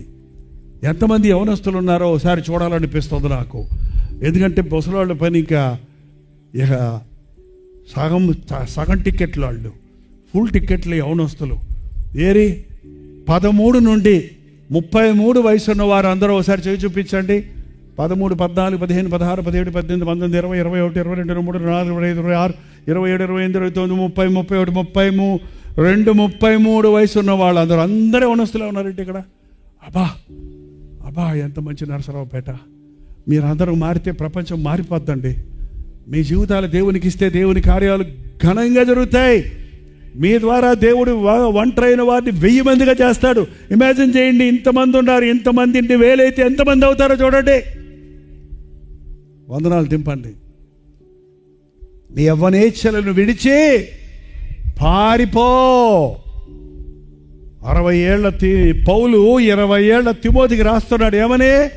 నీవు యవ్వనేచ్ఛలను విడిచి పారిపో. ఒక యవనస్తుడికి అలా చెప్తే అన్నాడు, నేను పారిపోతుంటా ఆ యవనేచ్ఛలు నా ఎంటపడుతున్నాయి అన్నాడు. ఎక్కడికి పారిపోవాలి? యవనేచ్ఛలను విడిచి ఎక్కడికి పారిపోవాలి? సినిమా హాల్లో పారిపోతే అక్కడ అయ్యే ఉంటాయి, ఫ్రెండ్స్ దగ్గరికి వెళ్ళిపోతే అక్కడ అయ్యే ఉంటాయి, చీకట్లోకి వెళ్ళిపోతే అయ్యే నిన్ను పట్టుకుంటాయి. ఎక్కడికి వెళ్ళాలి? 2వ అధ్యాయం 22వ వచనం చదవండి. 2 తిమోతి 2వ అధ్యాయం 22వ వచనం. తిమోతికి రాసిన 2వ పత్రిక 2వ అధ్యాయం 22వ వచనం. నీవు యవనేచ్ఛల నుండి పారిపోమో, పవిత్ర హృదయులై ప్రభువునకు ప్రార్థన చేయు వారితో కూడా నీతిని, విశ్వాసమును, ప్రేమను, సమాధానమును వెంటాడు. ఎక్కడికి పారిపోవాలట? ఇంటికి పారిపోతే కుదరదు. పవిత్ర హృదయులై ప్రభువులకు ప్రార్థన చేయు వారితో కూడా ఎక్కడ దగ్గరికి వెళ్ళాలి? పవిత్ర హృదయులై ప్రార్థన చేసే వాళ్ళు ఎక్కడుంటారండి? సంతలో ఉంటారా? మార్కెట్లో ఉంటారా? ఎక్కడుంటారు? ప్రార్థన చేసేవాళ్ళు ఎక్కడుంటారు? మందిరంలో ఉంటారు. ఎక్కడుంటారండి? ఎంతమంది మీరు క్రమంగా మందిరాలకు వెళ్తారో చేయి చూపించండి. కుదిరితే వెళ్తామా? కుదిరితే వెళ్తాం కాదు. 52 ఆదివారాలు మందిరంలో ఉండాలి. మరి ముఖ్యంగా 52 ఉపవాస ప్రార్థనలోనూ సంవత్సరానికి ఎన్ని ఆదివారాలు? 100 సార్లు మందిరంలో ఉండాలి మినిమం. ప్రభువుతో ప్రార్థన చేయు వారితో కూడా ఏం నేర్చుకుంటాం అక్కడికి వెళ్తే? చదవండి ఇప్పుడు. నీతిని. మరే ప్రభువునకు ప్రార్థన చేయు వారితో కూడా ప్రేమను. చదవండి 2:22. నీతిని ఏంటది? అంటే ఏంటో? విశ్వాసులు అంటారు. విశ్వాసం అంటే ఏంటి? నాకు ఇది చేస్తే నేను నమ్ముతానంటారు. అది విశ్వాసమా? నమ్మితే జరుగుద్ది అన్నాడు దేవుడు. నమ్మితే నీవు దేవుని అద్భుత కార్యాలు. విశ్వాసం వినుట వలన వస్తుంది, వినుట క్రీస్తు యేసు యొక్క మాటను బట్టి వస్తుంది. నీతి అంటే ఏంటి? నేను మంచోడినే అనుకుంటావు నువ్వు. నీ దృష్టి నువ్వు మంచోడివే. నువ్వు ఆ పెద్ద తాగుబోతు కంటే చిన్న తాగుబోతాడు మంచోడేనంట. పెద్ద గయ్యాల కంటే చిన్న గయ్యాలమ్మ మంచిదేనంట. పచ్చిబూతులు తిట్టేదానికంటే పిచ్చిబూతులు తిట్టేవాళ్ళు మంచోళ్ళు అంట. అదేంటది మళ్ళీ పిచ్చిబూతులనే పచ్చిబూతులేగా? ఏంటండి? వాళ్ళు తాగేమో అరుస్తారు, నేను తాగి పడుకుంటానంటే నేను మంచి తాగుబోతున్నాడు, చెడ్డ. ఇద్దరు తాగుబోతులే. మంచి చెడ్డ లేదు. మనం అనుకుంటాం మన నీతి మురికి గుట్టలాగా ఉంది దేవుని ముందు. దేవుని నీతి వేరు. దేవుని నీతి తెలుసుకోవాలంటే, దేవుని పరిశుద్ధి తెలుసుకోవాలంటే ప్రార్థిస్తున్నప్పుడు పవిత్ర హృదయం అవుతాం. మన మనస్సాక్షి చురుగ్గా ఉంటుంది. చిన్న అబద్ధం ఆడినా, చిన్న తలంపు వచ్చినా, దేవుడు చెప్పాడు కదా, వ్యభిచారము చేయవద్దన్న మాట మీరు విన్నారు కదా. నేను మీతో చెప్పినదేమనగా, ఒక స్త్రీని మోహపు చూపుతో చూచు ప్రతివాడు అప్పుడే తన హృదయంలో. అది నీతి, దేవుని నీతి. నేను పెద్ద తప్పులు చేయటం లేదులే అంటారు. పెద్ద తప్పులు చిన్న తప్పులు కాదు, తప్పే. అది ఎప్పుడు తెలుస్తుందంటే ప్రార్థన చేస్తున్నప్పుడు తెలుస్తుంది. నీ దృష్టికి నువ్వు నీతిమంతురాలివి, నీతిమంతుడు అంటే కాదు. దేవుని బిడ్డలతో ప్రార్థిస్తున్నప్పుడు పరిశుద్ధాత్ముడు మనల్ని ఒప్పింపజేస్తాడు. పరిశుద్ధాత్ముడు ప్రార్థన చేస్తున్నప్పుడు నీతిని గురించి, పాపముని గురించి, తీర్పుని గురించి ఏం చేస్తాడా? ఒప్పింపజేస్తాడు. నువ్వు ఎక్కడున్నావు, దేవుడు ఎక్కడుండాలని ఆశిస్తున్నాడని తెలుసుకుంటావు. పవిత్ర హృదయాలై ప్రార్థన చేయు వారితో కూడా నీతిని, విశ్వాసమును, ప్రేమను. ఏంటి నేర్చుకోవాలి? ప్రేమ నేర్చుకోవాలంటే ప్రేమ పుస్తకాలు చదువుతావా? ఏందండి ప్రేమ? ఈ లోకంలో ఉన్న ప్రేమల గబ్బు ప్రేమలు. I love you, I love you, I love you. I love కుక్క, I love coffee, I love mummy, I love donkey అంటే ఐ లవ్ యూ. ఏంది లవ్? పర్థం లేని ఇంగ్లీష్ మాటలు ఒకటి పెద్ద తెలుగు వాళ్ళకి కూడా. మళ్ళీ సైగలు అంట దానికి. ఇప్పుడు కొత్తగా సైగలు చేసుకుంటారా అంట. లవ్లో పడ్డానన్నాడు ఒక ఆడ. పడితే ఎవరా బాబు? ఏంటి అట్టయిపోతున్నావు అంటే లవ్ ఫెయిల్ అయిందన్నాడు. లవ్ ఫెయిల్ అటువంటి Bible says love never fails. ప్రేమ ఎప్పుడు మారదు. నిజమైన ప్రేమ శాశ్వత కాలం ఉండేది. ఆకర్షణలతో వచ్చేది కాదు, స్వార్థంతో వచ్చేది కాదు, శరీరం కొరకు ప్రేమించే ప్రేమ కాదు అది. ఎంతమంది ప్రేమ ఉందండి? దేవుని ప్రేమ ఎంతమందిలో ఉంది? శత్రువుడు ప్రేమించే ప్రేమ. ఒక అందమైన అమ్మాయిని చూసి, లేక అందమైన అబ్బాయిని చూసి ఐ లవ్ యూ అంటే చాలా గొప్పే. ఆ వీధి పక్కన అడుక్కుంటుంటుంది చూడండి ముసలమ్మ గారు. పళ్ళు ఊడిపోయి, మట్టి కొట్టేసి, జుట్టు అంతా పీస్ అయిపోయి, డొక్కలు లోపలికి వెళ్ళిపోయి అయ్యా అంటుంటే ఐ లవ్ యూ అమ్మా అని నువ్వు చెప్పగలిగితే అది యేసయ్యా. యేసయ్య ప్రేమ ఎలాంటిది? ఎవరిని చూసేవాడు ఆయన? ఎవరిని ప్రేమించాడు ఆయన? 38 సంవత్సరాలు పడున్నాడంట. స్నానం లేదు, సంధ్య లేదు. ఆడికి ఓళ్ళు 2 కురుపులు కంపు కొడుతున్నాడు. సూక్తానికి అసహ్యంగా తయారయ్యాడు. గడ్డాలు మీసాలు పెరిగిపోయి ఉన్నాయి. అక్కడే కోనేరు దగ్గర పడున్నాడు. అక్కడ చాలా మంది ఉన్నారు మనుషులు. కానీ యేసుప్రభు నేరుగా ఎవరి దగ్గరికి వెళ్ళాడు ఉంది బైబిల్లో. వాడక్కడ పడి ఉండుట చూచి వాడప్పటికీ అనేక కాలం నుండి అక్కడ ఉన్నాడని ఎరిగి వాడి దగ్గరికి వెళ్ళామని అడిగాడు. స్వస్థపడా గోరుచున్నావా అని చెప్పి వాడిని లేపాడండి. నశించిన దానిని వెతకి రక్షించడానికి నేను, అది యేసయ్య ప్రేమ. మనం యేసుప్రభు బిడ్డలమైతే అలాంటి ప్రేమ ఉండాలి. కానీ మనకిష్టమైన వాటిని ప్రేమిస్తూ నాకు ప్రేమ అంటే ప్రేమ ఉంది అంటం వల్ల ప్రయోజనమే లేదండి. మీ నాన్న నీకు అడిగిన ఎన్ని ఇస్తే మా నాన్నకు నేను అంటే ఎంతో ప్రేమ. మీ అమ్మ అడిగిన ఎన్ని కొనిపెడుతుంటే తినిపిస్తుంటే మీ అమ్మ అంటే ఎంతో ప్రేమ. వద్దా నన్ను మై అందనుకో అమ్మ, నీకు ప్రేమ లేదు. ప్రేమ లేదు కాదు. అమ్మకు తెలుసు ఏది మనకి అవసరమో ఏది అవసరం కాదు, ఏది ప్రయోజనకరమైందో ఏది మనకు హాని చేస్తుందో. మా నాన్న డబ్బులు ఇవ్వడు, పిసిరి కొట్టోడు. ఎందుకు ఇవ్వడు? ఇస్తాడు. నువ్వు సరైన దానికి అడిగితే ఇస్తాడు. నీ కాలేజ్ ఫీజులు కడతలేదా? నీకు కావాలండి కొని పెడతలేదా? అబ్బే మా నాన్న ఏం కొనలేదండి. మరి ఎట్ట పెరిగో తాడి చెట్లాగా ఏంటండి? మా అమ్మ నన్ను నాకు ఏం చేయలేదంటారంటే కొంతమంది. మరి ఎట్లా పెరిగేవారంటే గాలికి పెరిగాడు అన్నాడు కుర్రోడు. నిజంగానే గాలికి పెరిగాడేమో మీ అమ్మని అడగండి, మీ పక్కింటి వాళ్ళని అడగండి. నేను గాలికి పెరిగాను కదా ఆంటీ, అప్పుడు చెప్పుద్ది. పోలే మీ అమ్మమ్మని అడగండి, ఇంకా బాగా చెప్పొద్ది. అవును బాబు, మీ అమ్మ నీ కోసం ఎంత ఏడ్చిందో. నువ్వు పుట్టక ముందు ఏడ్చింది, నువ్వు పుట్టాక ఏడ్చింది. నీ గురించి ఉన్న బాధ అంతా నాకే చెప్పుకుంది నాయన, నీకు చెప్పలేదు తన బాధ. ఏంటండి? ఒక తల్లే ఎంత ప్రేమిస్తే మన పరమ తండ్రి మన ప్రభు మనల్ని ఎంతో ప్రేమిస్తున్నాడు. యేసయ్య బిడ్డలమైతే మనం కూడా ఏం చేయాలి? అలాంటి ప్రేమ ఉండాలి. నీతిని, విశ్వాసమును, ప్రేమను, సమాధానమును. ఏంటది? దేన్ని వెంటాడాలి? మీరు ఎక్కడికి వెళ్తే అక్కడ గొడవలు వస్తున్నాయా? సమాధానం అవుతుందా? ఆ పిల్లలు వచ్చింది కాళ్ళ నుంచి మనసు అంతా పాడైపోయింది అనిపిస్తుందా? అమ్మగారి ఇంటికి వెళ్తే అక్కడికి వెళ్ళి గొడవ పెట్టుకొస్తారు. అత్తగారి మీ ఇంటికి వస్తే అక్కడ గొడవ. ఏంటండి? ఫంక్షన్కి వెళ్తే అక్కడ కూడా నేనేం అనలేదు. ఏం చాలు వేసేసావు అక్కడ, ఏం వేసావు? అనుమానాలు. ఎక్కడికి వెళ్తే అక్కడ జగడాలు పెట్టేవాళ్ళు. సమాధానపరచువారు ధన్యులు, వారు దేవుని కుమారులు అనబడతారు. జగడాలు తెచ్చువారు ధన్యులు, వారు సాతాను బిడ్డలు అనబడతారు.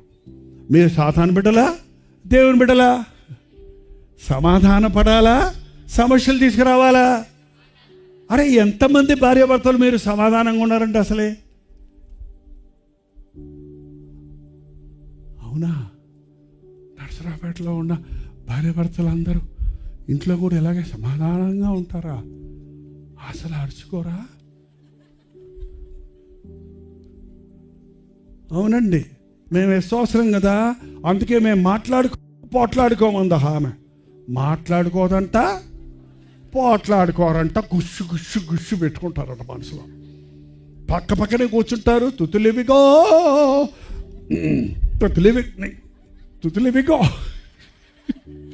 ఏంటండి? పక్కల స్థుతులు పక్కలతో కలిసి పాడకుండా నీవు నా దగ్గరకు వచ్చినప్పుడు నీ సహోదరుడికి నీ మీద కోపం ఉంటే నీవు వెళ్ళి సమాధానం పడి వచ్చి తర్వాత నా బలి చెల్లించని ప్రభు చెప్పడా లేదా? నీ మనసులో ఎవరి మీదన్నా కోపం ఉంటే నువ్వు ప్రార్థన చేసుకుంటే వస్తుందా? భర్తతో గొడవ పెట్టుకొని నేను తెగ ప్రార్థన చేస్తాడు ముసుకేసుకొని మూల కూర్చుంటే నువ్వు నిజంగా ప్రార్థన చేస్తున్నావా? సాతాతో మాట్లాడుకుంటున్నావా? ఎవరితో మాట్లాడుకుంటావు? సమాధానపడండి. దేవుడు మనల్ని సమాధానపరచడానికి వచ్చాడు. ఇవాళ మనుషులకు వచ్చే రోగాలకి ముఖ్యమైన కారణం, కోపానికి ముఖ్యమైన కారణం, అలజడులకు ముఖ్యమైన కారణం సమాధానం లేకపోవటమే. మీ మనసులో నెమ్మది లేకపోతే నీకు తలపోటు వస్తుంది, నీకు యాసిడ్ ప్రాబ్లం వస్తుంది, గ్యాస్ ట్రబుల్ వస్తుంది, నీకు అన్నం అరగదు. ఏంటంటే నీకు జ్ఞాపక శక్తి ఉండదు, నువ్వు మాట్లాడేదానికి అర్థం ఉండదు. ఊరక తోక తొక్కని పాములాగా తుస్సు తుస్సు తుస్సు అంటుంటావు. ఎందుకంటే నీ మనస్సు దేవునితో సరలేదు. ప్రార్థన చేసే వాళ్ళ మనసు ఎప్పటికప్పుడు దేవునితో సరి చేసుకుంటావు. ప్రార్థనకు మోకరించగానే పరిశుద్ధాత్ముడు మనల్ని ముందు ఒప్పింపజేస్తాడండి. నేను ఎప్పుడు చెప్తుంటాను, మీరు మోకరించినప్పుడు ఎత్తిందే వాళ్ళని దీవించు, వీళ్ళని దీవించు, అయి దీవించు అని ప్రార్థన చేయకండి. ముందు నీవు తలంచి నీ గుండె, నీ హృదయం ఎలా ఉందో చూసుకో. నువ్వు తలంచినప్పుడు దేవుని ముఖం నీ మీదకు వస్తుందంట. ఆయన ముఖ కాంతిలో ఏం కనపడతాయి? మన రహస్య పాపాలు కనపడతాయి. ఆ వెనకాల ఉన్న వాళ్ళకి నేను కనపడుతున్నానండి. మీ పాపాలు ఎలా కనపడలేదేమో, కనీసం నేను కనపడుతున్నానా? పైకి వెళ్తాను. ఏం కనపడతాయండి? అరే అంతలోకి మర్చిపోయారు. ఏం కనపడతాయి? నీ ముఖ కాంతిలో మా రహస్య పాపాలు కనపడతాయి అన్నాడు దావీదు. దేవుని బిడ్డలతో గడపటం మనకి ఎంతో మంచిదండి. దేవునితో సమయం గడిపేవాడు దేవుని స్వభావాన్ని కలిగి ఉంటాడు. నీవు లోకము మా పాపానికి దూరంగా ఉండాలని ఆశపడుతున్నావు, కానీ దేవునికి దగ్గరగా రావటం లేదు. లోక కార్యాల నుంచి విడిపించబడాలని ఇష్టపడుతున్నావు, కానీ దేవునికి కేక వేయటం లేదు. దేవుడు నిన్ను ఉన్నతమైన స్థితిలో ఉంచి నువ్వు దిగజారిపోతున్నావే కానీ ఆధ్యాత్మికంగా దినదినాభివృద్ధి పొందాలని ఆశ లేని వాడిగా ఉంటున్నావు. కాబట్టి సాతాను చేతుల్లో చిక్కుకుపోతున్నావు. మళ్ళీ అన్ని శోధనలేనండి నా బ్రతుకులో, అన్ని పోరాటాలండి నా బ్రతుకులో. నా జీవితంలో నేను ఎప్పుడు స్తుతిస్తానండి దేవుణ్ణి. నా 18వ ఏట రక్షించబడ్డాను. నేను 30 సంవత్సరాల వయసు వచ్చే వరకు మా అమ్మ నాన్నతో లేను. నేను మరి ఎక్కడున్నాను తెలుసా? దేవుని బిడ్డలతో ఉన్నా, దేవుని మందిరంలో ఉన్నా, దేవుని పనుల్లో ఉన్నా. నా యవ్వన కాలమంతా దేవుని కాడి మోస్తూ తక్కువ ఆహారం తిని తక్కువసేపు నిద్రపోయి ఎక్కువసేపు దేవుని పని, మందిరంలో తొడవటం, మందిరాల్లో పనులు చేయటం, సాయంత్రాలు రోడ్ల మీదకి వెళ్ళి కిరసనాయిల డబ్బాలు ఉంటాయి చూడండి, రేకు డబ్బాలు తీసుకొని అదే మైకు ప్రయాసపడి బారు మోచిన వారలారా ప్రభు దగ్గర రండి అని కేక వేయటం. ఎంతమంది ఆ రోజుల్లో ఆ మాటలు విని రక్షించబడ్డారో. తాగుబోతులు మారారు, వ్యభిచారులు మారారు, యవ్వనస్తులు మారారు. బైబిల్ ట్రైనింగ్లో ఉన్నప్పుడు కూడా దేవుడి సేవ చేస్తున్నప్పుడు, ఒక యవ్వనస్తుడిగానే సేవ చేస్తున్నప్పుడు ఎంతోమంది యవ్వనస్తుల్ని ప్రభు దగ్గర తీసుకొచ్చారు. ఇప్పటి వరకు వాళ్ళు నమ్మకంగా ఉన్నారు దేవునికి. చెన్నైలో మాకున్న సంఘస్థులు వాళ్ళే. అప్పుడు వీధుల్లో సంపాదించుకున్న వాళ్ళు, వాళ్ళ పిల్లలు ఇవాళ ప్రభువుని నమ్ముకొని దీవించబడుతున్నారు. నీ యవ్వన కాలం వృధాపరుచుకోవద్దు. మనుషుడికి యవ్వనం ఒకసారే వస్తుంది, మళ్ళీ యవ్వనం రాదు. అయిపోయిన యవ్వన జీవితం మళ్ళీ నీ జీవితంలో మనం ఎన్నడూ రాదు. నువ్వు ఊరికి గాలికి తిరుగుతూ వృధాపరుచుకుంటే, నువ్వు శరీరీచ్ఛలకు లోబడి నీ అందాన్ని బట్టి, సౌందర్యాన్ని బట్టి, నీకున్నటువంటి టాలెంట్స్ని బట్టి నువ్వు మిస్యూజ్ చేసుకొని నీ జీవితాన్ని నాశనం చేసుకుంటే ఆ తర్వాత నువ్వు కూర్చొని ఆడవలసి వస్తుంది. ఆ తప్పిపోయిన కుమారుడు తండ్రిని ఎంతో ప్రేమించాడు. ఆయన్ని ఆ ఇంట్లో అన్నీ ఉన్నాయి, ప్రేమ ఉంది, సమృద్ధి అయిన ఆహారం ఉంది. కానీ ఒకరోజు వచ్చి మా నాయనతోటి నేను నీ ఇంట్లో నుంచి వెళ్ళిపోతాను అన్నాడు. ఎందుకురా? ఎందుకు వెళ్ళిపోతావురా? ఏం కావాలి నీకేం కావాలంటే అది కొనిస్తాను కదా. బైక్ కావాలంటే బైక్ కొనిచ్చాను, జీన్స్ కావాలంటే జీన్స్ కొనిచ్చాను, మాంసకూర అంటే మాంసకూర వండించి పెట్టాను. నాకు నా ఇష్టం చేసుకోవాలి, నువ్వు చెప్పినట్టు నేను ఉండను. ఎంతోమంది జీవితాల్లో పోగొట్టుకుంటున్నారండి. ఈ రాత్రి ఇక్కడ మీరు సంపాదించుకునే ఆశీర్వాదాలు మీ బ్రతుకంతా లోకంలో ప్రయాసపడిన మీకు దొరకవు. దేవుని మాటలు మీ గుండెల్లో క్రియ జరిగించినప్పుడు మీ జీవితంలో అది శాశ్వతంగా పనిచేస్తాయి. మీరు మీ పిల్ల తరాలకు దీవెనకరంగా మారుతారు. దేవుణ్ణి ప్రేమించండి. ఆయన్ని ప్రేమించేవారిని ఆయన ఆస్తికర్తలుగా చేస్తారన్నాడు.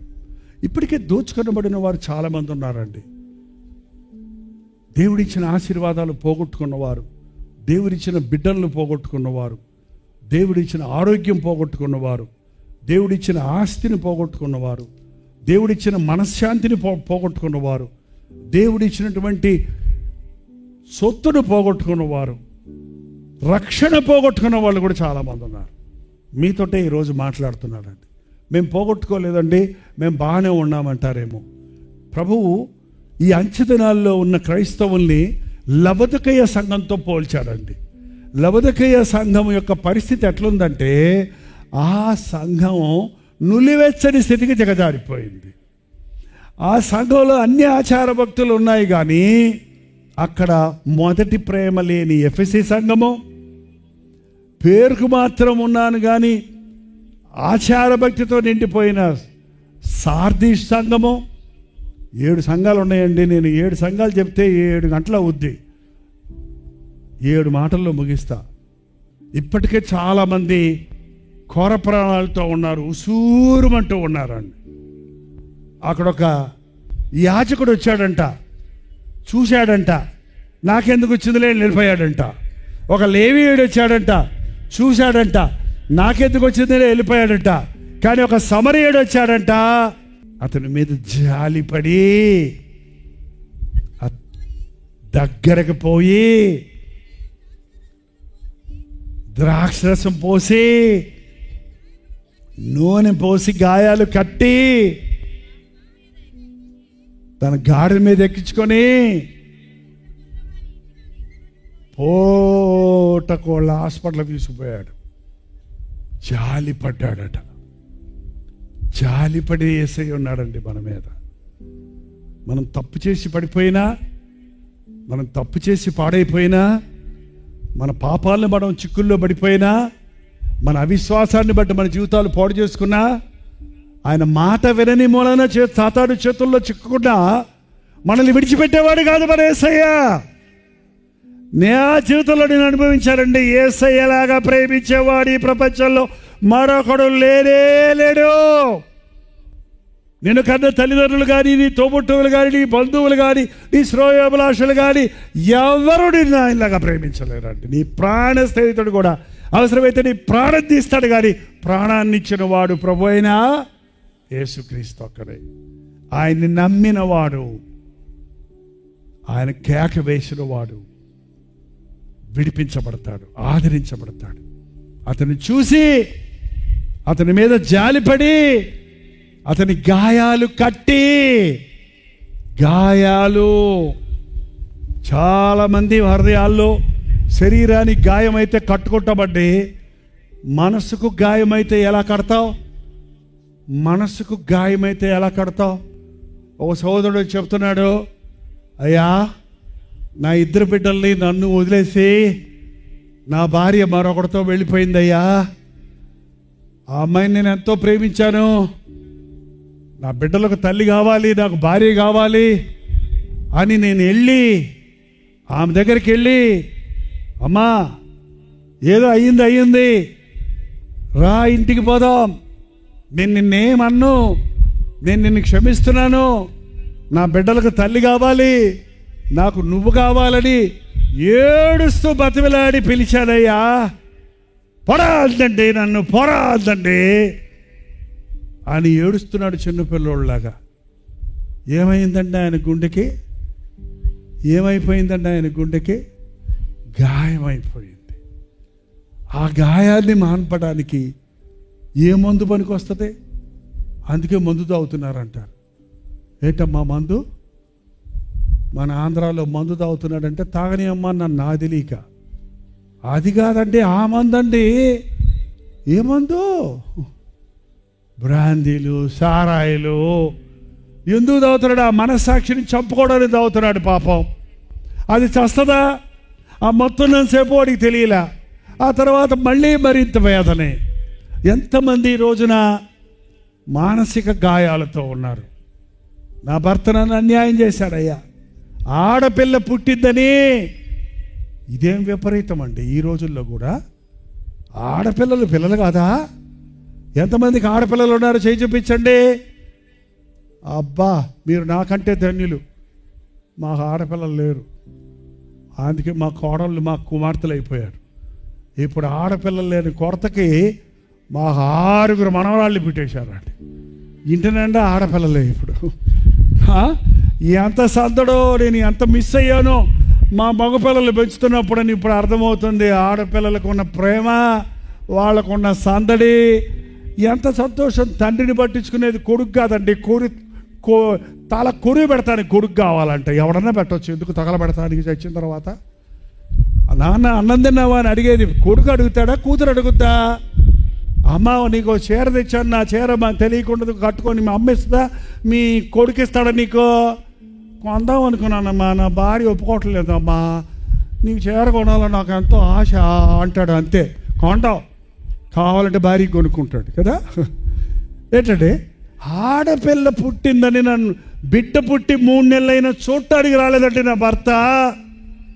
నా భర్త వద్దామన్నా మా అత్త రానివ్వటం లేదండి. అత్త ఆడదు కదా. ఇదేం బతుకండి బతుకులు. అమ్మగారింట్లో కూర్చొని కుమిలిపోతుంది చంటి బిడ్డను పెట్టుకొని ఆ తల్లి. ఈ బాధలకి మందు ఎవడ తీర్చగలరండి? ఇలాంటి బాధలకు మీకు తెలుసో తెలీదో కోర్టులకు ఎక్కకండి, పోలీస్ స్టేషన్స్కి వెళ్ళకండి, ఊరి పెద్దలకు చెప్పకండి. నీ గొడవలు మీ అమ్మకి, వాళ్ళ గొడవలు వాళ్ళ అమ్మకి చెప్పుకోకండి. వాళ్ళిద్దరు కలిసి మిమ్మల్ని ఇద్దరిని ఎడదీయటానికి ప్రయత్నిస్తారు, కానీ కలపనే కలపరు. మీరే ప్రభు పాదాలు పట్టుకోండి. నీ కన్నీరు చూసే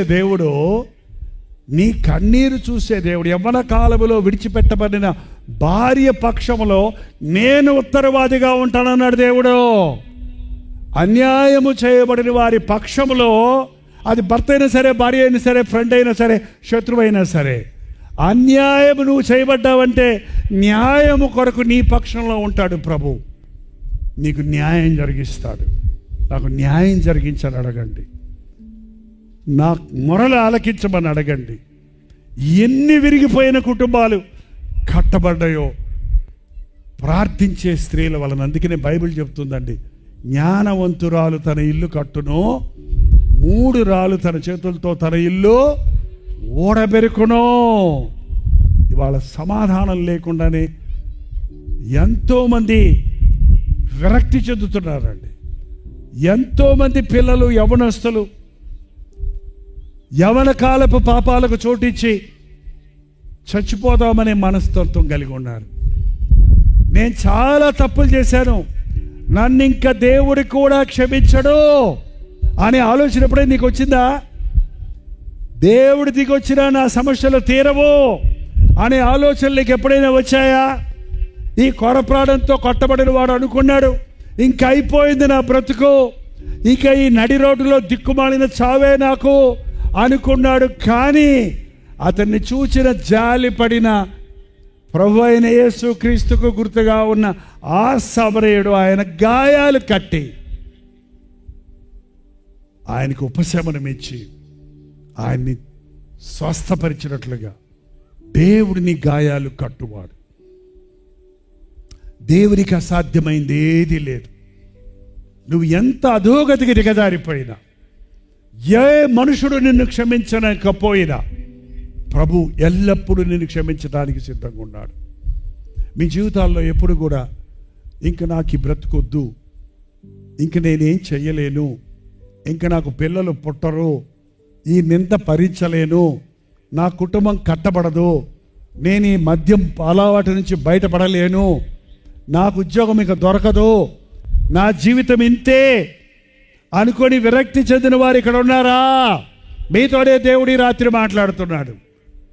నా యొద్దకు రా, నా యొద్దకు రా, నా యొద్దకు రా, నీ గాయాలు కడతా, నీ కొరతలు తీరుస్తా, నీ పాపాలు క్షమిస్తా, నీ మనసుకు సమాధానమిస్తా, నీ జీవితాన్ని కొత్త జీవితంగా మారుస్తానని యేసు ప్రభు మన మధ్యలో ఉన్నాడండి. నన్ను క్షమించడు అనే ఆలోచన రానివ్వకండి. నువ్వు క్షమించబడవు, నీ బతుకింతే, చచ్చిపో అని పాట పాడేవాడు ఎవడో తెలుసా? ఎవడో తెలుసండి? చచ్చిపోతే బాగుండని ఆలోచన వచ్చిన వాళ్ళందరూ ఎప్పుడైనా, ఇప్పుడు కాదులేండి ఇక్కడ ఎందుకు ఉంటుంది, కానీ ఎప్పుడైనా చచ్చిపోతే బాగుండు అనే ఆలోచన వచ్చిన వాళ్ళు నిజంగా యథార్థంగా చేయి చూపించండి, లేదా కిందకు చూస్తా. మంచోళ్ళు ఉన్నారండి, కొంతమంది అబద్ధికులు కూడా ఉన్నారు. చూపించండి చూపించండి చూపించండి. అవును, మీరు బతుకున్నారా చనిపోయినారా? బతికే ఉన్నారు కదా. హల్లెలూయా, హల్లెలూయా. సైతాన్ ఆ తలంపు నీకు పెట్టింది, కానీ దేవుడు నిన్ను బతికించాడు, బతికిస్తాడు. నీ పట్ల దేవుడికి ఉన్న ప్రణాళికలన్నీ తప్పు కాదండి. అది ఏలియా వంటి గొప్ప దైవజనుడికే ఇక చాలు, నా ప్రాణం తీసుకో, ఎవరో ఏదో అన్నారని కృంగిపోయాడు. యెజబేలు చంపేస్తాడంటే భయపడిపోయాడు. కానీ ప్రభు అన్నాడు, నువ్వు దిక్కుమాలి చావాల్సిన అవసరం లేదు, నీకు ఇంకా పని ఉంది. నీవు నీ బదులుగా ఎలీషా అభిషేకించాలి, నువ్వు రాజులను అభిషేకించాలి, నువ్వు అందరిలాగా చావో, నీకోసం అగ్నిరథాలు పంపించి శరీరంతో నీ పరలోకం తీసుకెళ్తానన్నాడు. దేవుడేమో గొప్ప తలుపులు కలిగి ఉంటే మనమేమో దిక్కుమాలిన చావు చావాలనుకుంటాం. చావకండి, నేను చావను, బ్రతికి దేవుని కార్యాలు వివరిస్తా. అందరు చెప్పండి ఆ మాట, నేను చావను, నేను బ్రతికి దేవుని కార్యాలు వివరిస్తా. నా మటుకైతే బ్రతుకుట క్రీస్తు, చావైతే పరలోకం. హల్లెలూయా. మానవులారా నా యొద్దకు తిరిగి రమ్మంటాడు. ప్రభు పిలిస్తే వెళ్దాం. మనల్ని ప్రాణం తీసుకుంటే హత్య చేయటం ఎంత తప్పో ఆత్మహత్య చేసుకోవటం కూడా. దెయ్యాలై తిరుగుతారు, జాగ్రత్త, దెయ్యాలై తిరుగుతారు. బ్రతకండి, నా సాక్షులుగా బ్రతకండి. ఒకే జీవితం ఇవ్వబడిందండి. జైపాల్ అనేవాడు ఒక్కసారే పుట్టాడు, ఒక్కసారే బతుకుతాడు, ఒక్కసారే చస్తాడు, ఆ తర్వాత దేవునితో ఉంటాడు. అంతే. దేవుని బిడ్డ అయితే దేవుని నమ్మకపోతే నరకంలో ఉంటాడు. మళ్ళీ కుక్కై నక్కై పిల్లై పుట్టేది 7 జన్మలు లేవు. మీరు అనుకుంటున్నారేమో. ఒకే జీవితం, ఒకే జీవితం. ఏంటండి, ఓ ముసలి ఆయన చచ్చిపోయాడంట. చచ్చిపోయిన రోజునే ఎదుర్కొంటున్న పంది ఈనిందంట. మా తాత మళ్ళీ పుడతాడంటే, అదిగో పుట్టాడు, అక్కడ చచ్చాడు, ఇక్కడ పుట్టాడంటే ఒప్పుకుంటావా? ఏంటండి, మనుషులు వేరు, జంతువులు వేరు. దేవుడు మనకి ఆత్మ ఇచ్చాడు, జంతువులకి ఆత్మ. ఆ చచ్చిపోతే దాని పని అయిపోయింది, అంతే. కానీ మనకి మన్నైనది వెనుకటి వల్ల మట్టికి చేరను, ఆత్మ దయచేసిన దేవుని దగ్గరికి వెళ్తుంది. జీవితాన్ని శాంతం జీవించాలండి, దేవుని మహిమార్థమై జీవించాలి. దేవుని కొరకు జీవిస్తే నీ జీవితాన్ని పొడిగిస్తాడు ఆయన. నీవు ఇంకా ముసలితనంలో చిగురిస్తావు, ఇంకా నీవు ఇంకా దీవెనకరంగా ఉంటావు. అధికంగా దుర్మార్గం పనులు చేయకో, నీ కాలములకు ముందే నీవేళ మరణించాలి. ఎంతమంది ఈరోజు అర్ధాంతరమైన మరణాలు, అనవసరమైన మరణాలు చూస్తుంటాం. యవ్వన కాలంలో మరణిస్తాం చూస్తుంటాం. బిడ్డలను భార్యను వదిలి దిక్కుమాలను చేసి ఎంతోమంది చనిపోతున్న వారిని చూస్తున్నాం. ఎందుకు? నా మాట విని బ్రతకండి. మీరు సమ్మతించిన ఆ మాట విని ఎడల మీరు బ్రతుకుతారు, సమ్మతించని ఎడల మీరు ఖడ్గం పాలవుతారని బైబిల్ చెప్తుందండి. యేసు ప్రభు మాట మనం విన్నప్పుడు మనకు విశ్వాసం కలుగుతుంది. మన మీద జాలిపడే ప్రభు ఉన్నాడు. మనల్ని చూసి ముఖం తిప్పుకునేవాడు కాదు ఆయన, మనల్ని దృష్టించేవాడు ఆయన, నిన్ను చూస్తున్నవాడు ఆయన, నీ హృదయాంతరేంద్రియంలో చూస్తున్నాడు. ఇక్కడ మీరందరూ గంభీరంగా కూర్చున్నారు కుర్చీల్లో. నాకు తెలియదు మీ హృదయాల్లో ఎలా ఉన్నారో, మీ హృదయంలో ఎన్ని పోరాటాలు ఉన్నాయో మీకు తెలుసు. మీ మనస్సు ఎలా ఉందో ఏ మనిషికి అర్థం కాదు, కానీ దేవునికి బాగా తెలుసు.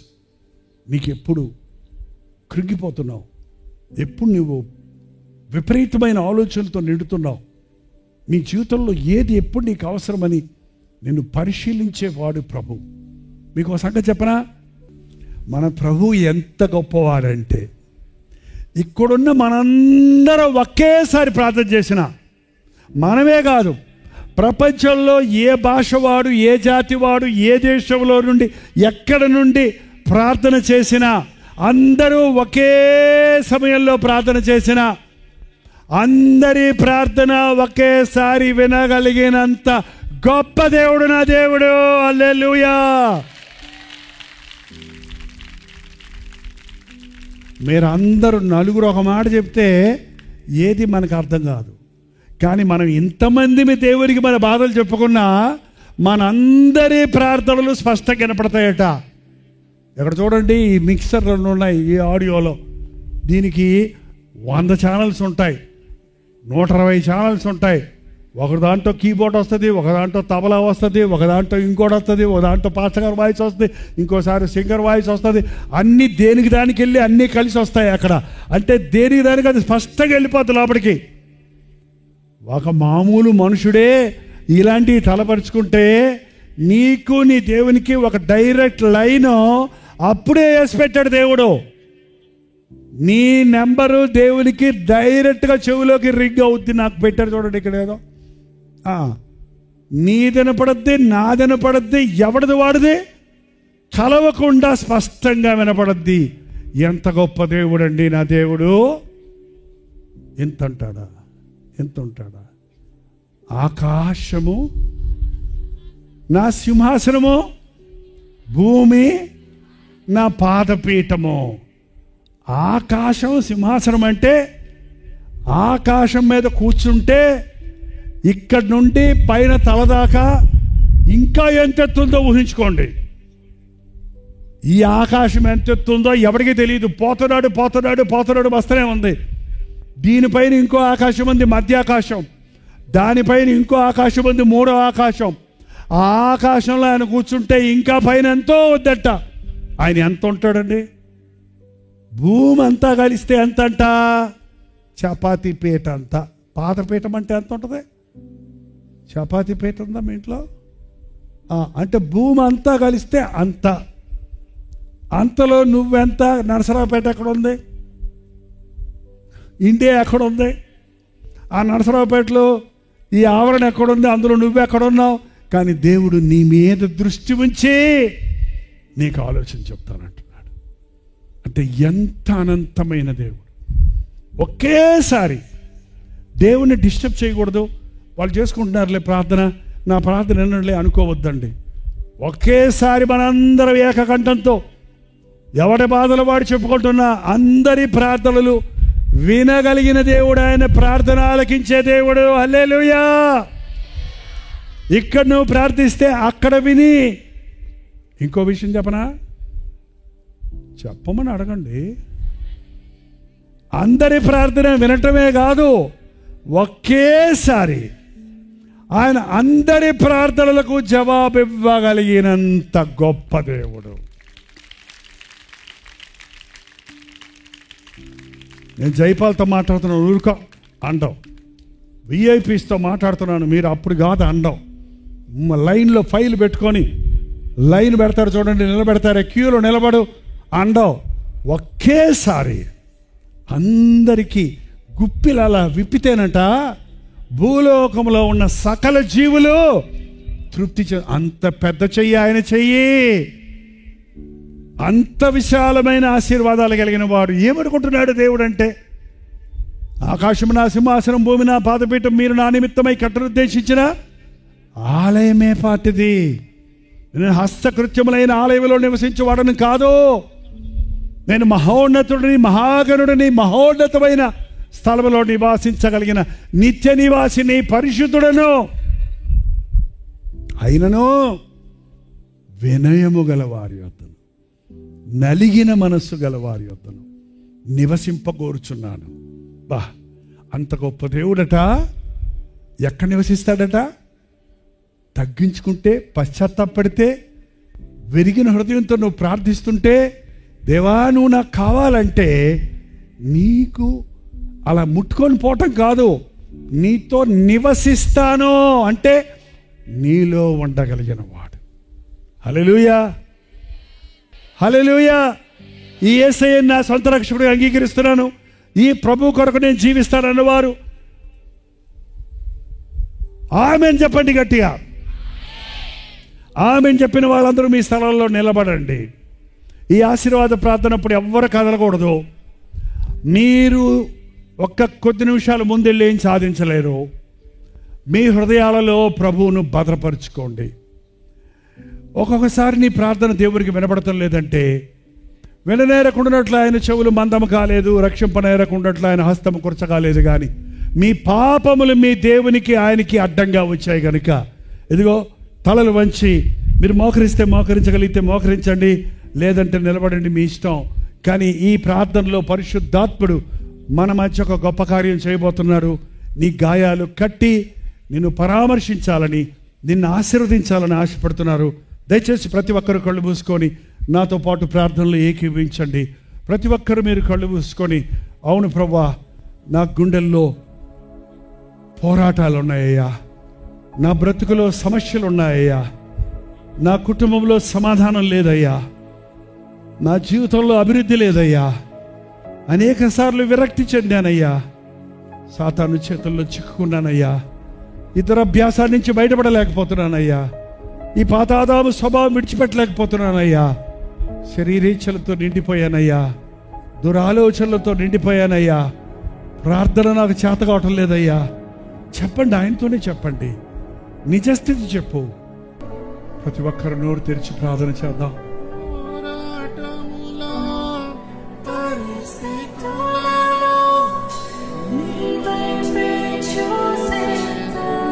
అవునయ్యా, నీ వైపే చూస్తున్నామయ్యా.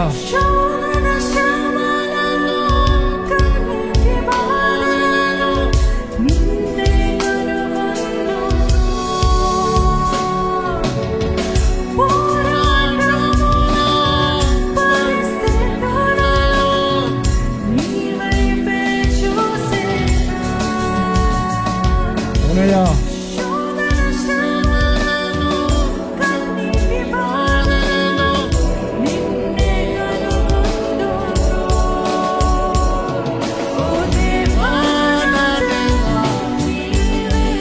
నీవేనయ్యా, నన్ను చూడయ్యా. హల్లెలూయా, నీవే నా క్షేమం.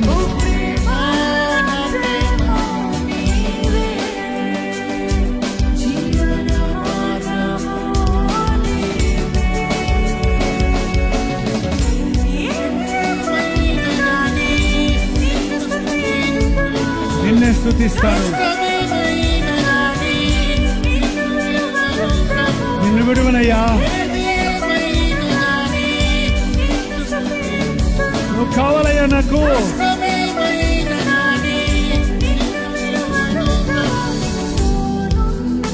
నీతో ఉంటే చాలయ్యా.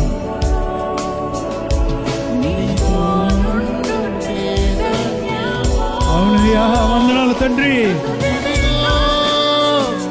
నా ప్రభువా,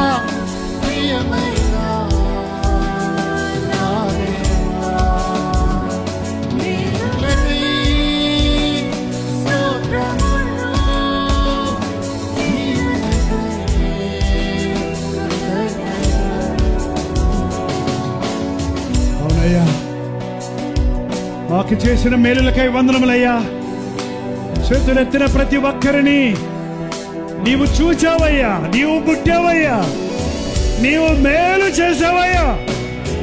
నమ్ముచున్నాము నాయనా, అపనమ్మకము లేకుండా సహాయం చేయము.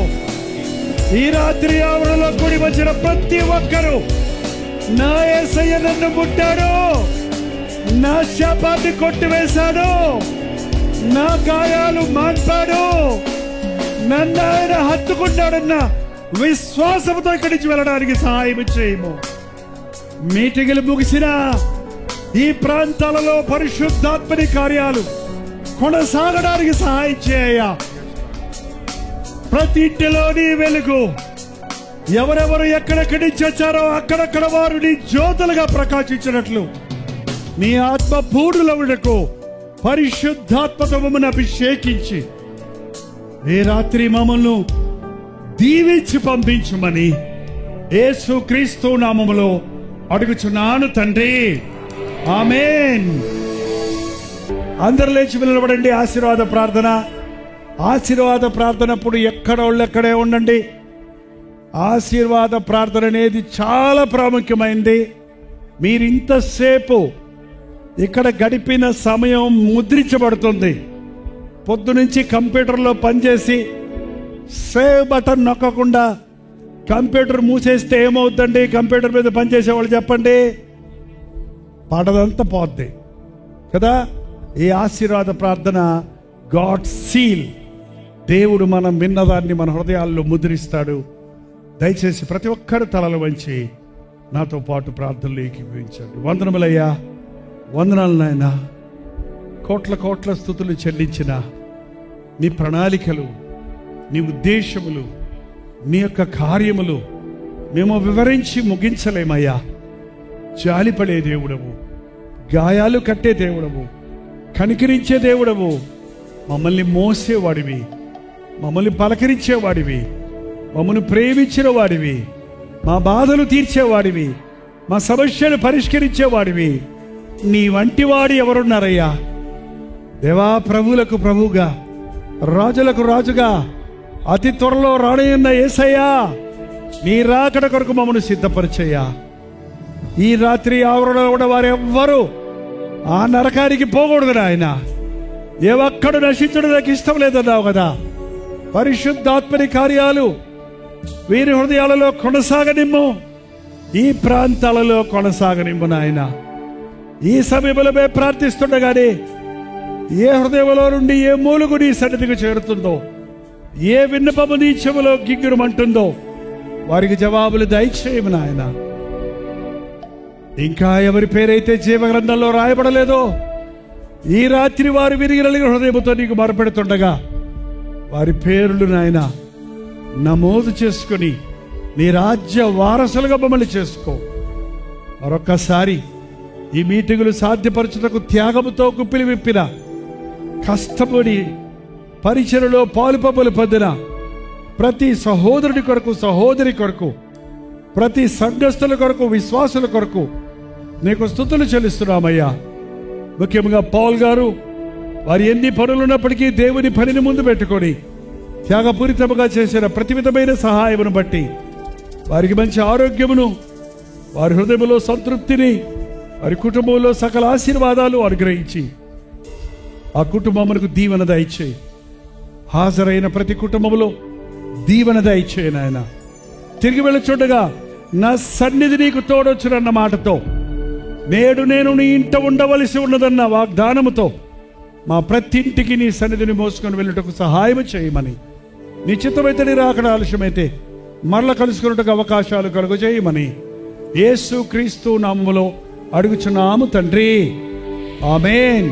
మన తండ్రి అయిన దేవుని యొక్క ప్రేమయు, కుమారుడైన క్రీస్తు యొక్క కృపయు, ఆదరణకర్త అయిన పరిశుద్ధాత్మ యొక్క సహవాసమును కూడి వచ్చిన మనందరికీ, లైవ్ లో వీక్షిస్తున్న వారికి ఇప్పుడును సదాకాలమును తోడై ఉండును గాక. ఆమేన్, ఆమేన్, ఆమేన్. అందరికీ వందనాలండి. God bless you all.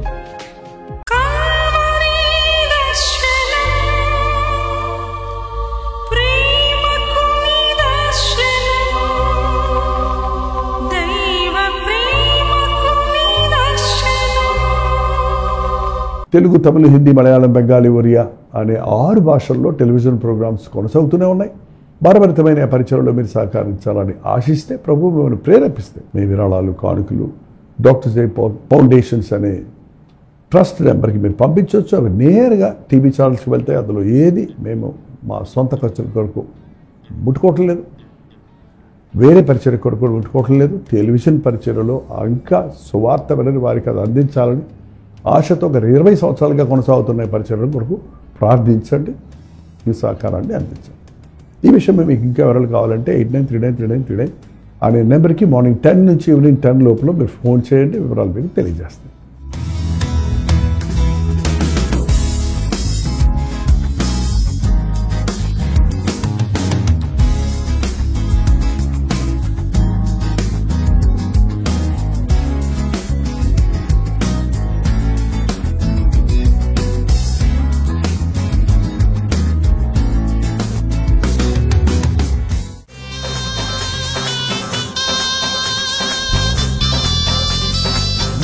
Mumbai పరిసర ప్రాంతాల్లో ఉన్న వారికి శుభవార్త. ప్రభు చిత్తమైతే ఈ సెప్టెంబర్ 24వ తారీఖు ముంబైలో గెట్ టుగెదర్ను ఏర్పాటు చేస్తున్నాం. Only 1 section. సాయంత్రం 5 గంటల నుంచి 10 గంటల వరకు జరిగే ఈ ఒకే ఒక మీటింగ్ మిమ్మల్ని ముఖాముఖిగా చూడాలని, మీకోసం వ్యక్తిగతంగా ప్రార్థించాలని ప్రభు ఇచ్చిన సందేశాలతో మీ దగ్గరకు వస్తున్నాం. రాగలిగిన వాళ్ళందరూ రండి. ఈ ఒక్క మీటింగ్ అయినప్పటికీ దేవుడు తన అద్భుత కార్యాలు చేస్తాడు, ఆశ్చర్య కార్యాలు చేస్తారన్న విశ్వాసంతో రండి. మన బంధకాలు చక్కగొట్టబడతాయి.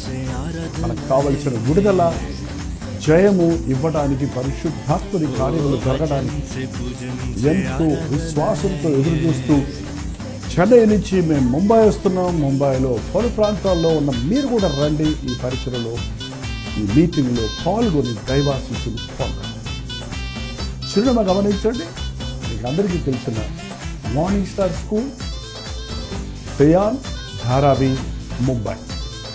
ఇంకా ఈ విషయమై మీకు వివరాలు కావాలంటే ఈ కింద ఇవ్వబడినటువంటి నెంబర్లో మీరు కాల్ చేయొచ్చు, లేక వాట్సాప్ పెట్టవచ్చు. ఇంకా ఆధ్యాత్మికంగా మిమ్మల్ని బలపరచడానికి మీ ప్రార్థనా అవసరతలు, భారాలను ప్రభు సన్నిధిలో ఉంచి మీ కొరకు విశ్వాసంతో విజ్ఞాపన చేయడానికి మేము ఆశ కలిగి ఉన్నాం. కాబట్టి రండి. దేవుడు తన అద్భుత ఆశ్చర్య కార్యాలు ఈ మీటింగ్లో జరిగిస్తాడని ఎదురు చూస్తూ రండి.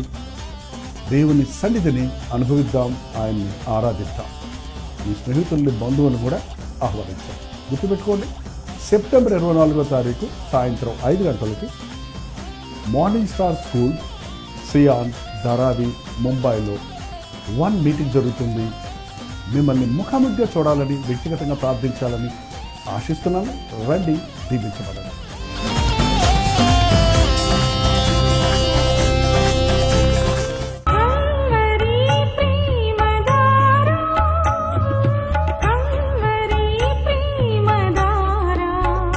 కల్వరి ప్రేమధార అనే మా ద్విమాస పత్రికను ఈ మధ్య త్రైమాస పత్రిక అంటే 3 నెలలకి ఒక్కసారి మాత్రమే ప్రింట్ చేయగలుగుతున్నాం. మరి గత 40 సంవత్సరాల పైబడి కొనసాగుతున్న ఈ పత్రికను ఆపు చేయటం ఇష్టం లేక దీన్ని త్రైమాస పత్రికగా మార్చున్నాం. మీరు కల్వరి ప్రేమధార పత్రికను చదువుతున్నారా? ఒక ఉచిత పత్రిక కావాలంటే ఇవ్వాలే మీ పేరు, చిరునామా, అడ్రస్తో పాటు ఇంటి నెంబర్తో పాటు క్లియర్గా పంపించండి. తప్పకుండా ఒక ఉచిత పత్రికను మీకు పంపిస్తాం.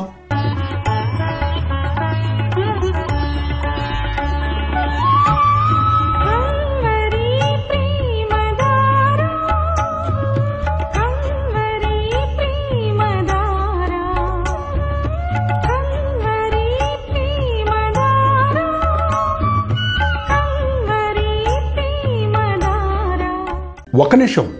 మీ ఆధ్యాత్మిక జీవితాన్ని బలపరిచే అనేక పుస్తకములు, బైబిల్ సంబంధించిన పుస్తకములు, మీ సమస్యలకు పరిష్కారాలు కలుగజేసేవి, మీ ఆధ్యాత్మిక జీవితాన్ని బలపరిచేవి, మీ విశ్వాసమును వృద్ధి చేసేవి, యవనస్తులకు, స్త్రీలకు, పురుషులకు, అలాగే కుటుంబాలకు ఉపయోగకరమైన వర్తమానాలతో నిండిన అనేక పుస్తకములు, ఇంచుమించు 50 పుస్తకములు సిద్ధపరుచున్నాం. ఈ 50 పుస్తకాలు మీకు కావాలంటే ఇప్పుడే 08939393939 నెంబర్కి కాల్ చేసి తెలుసుకోండి.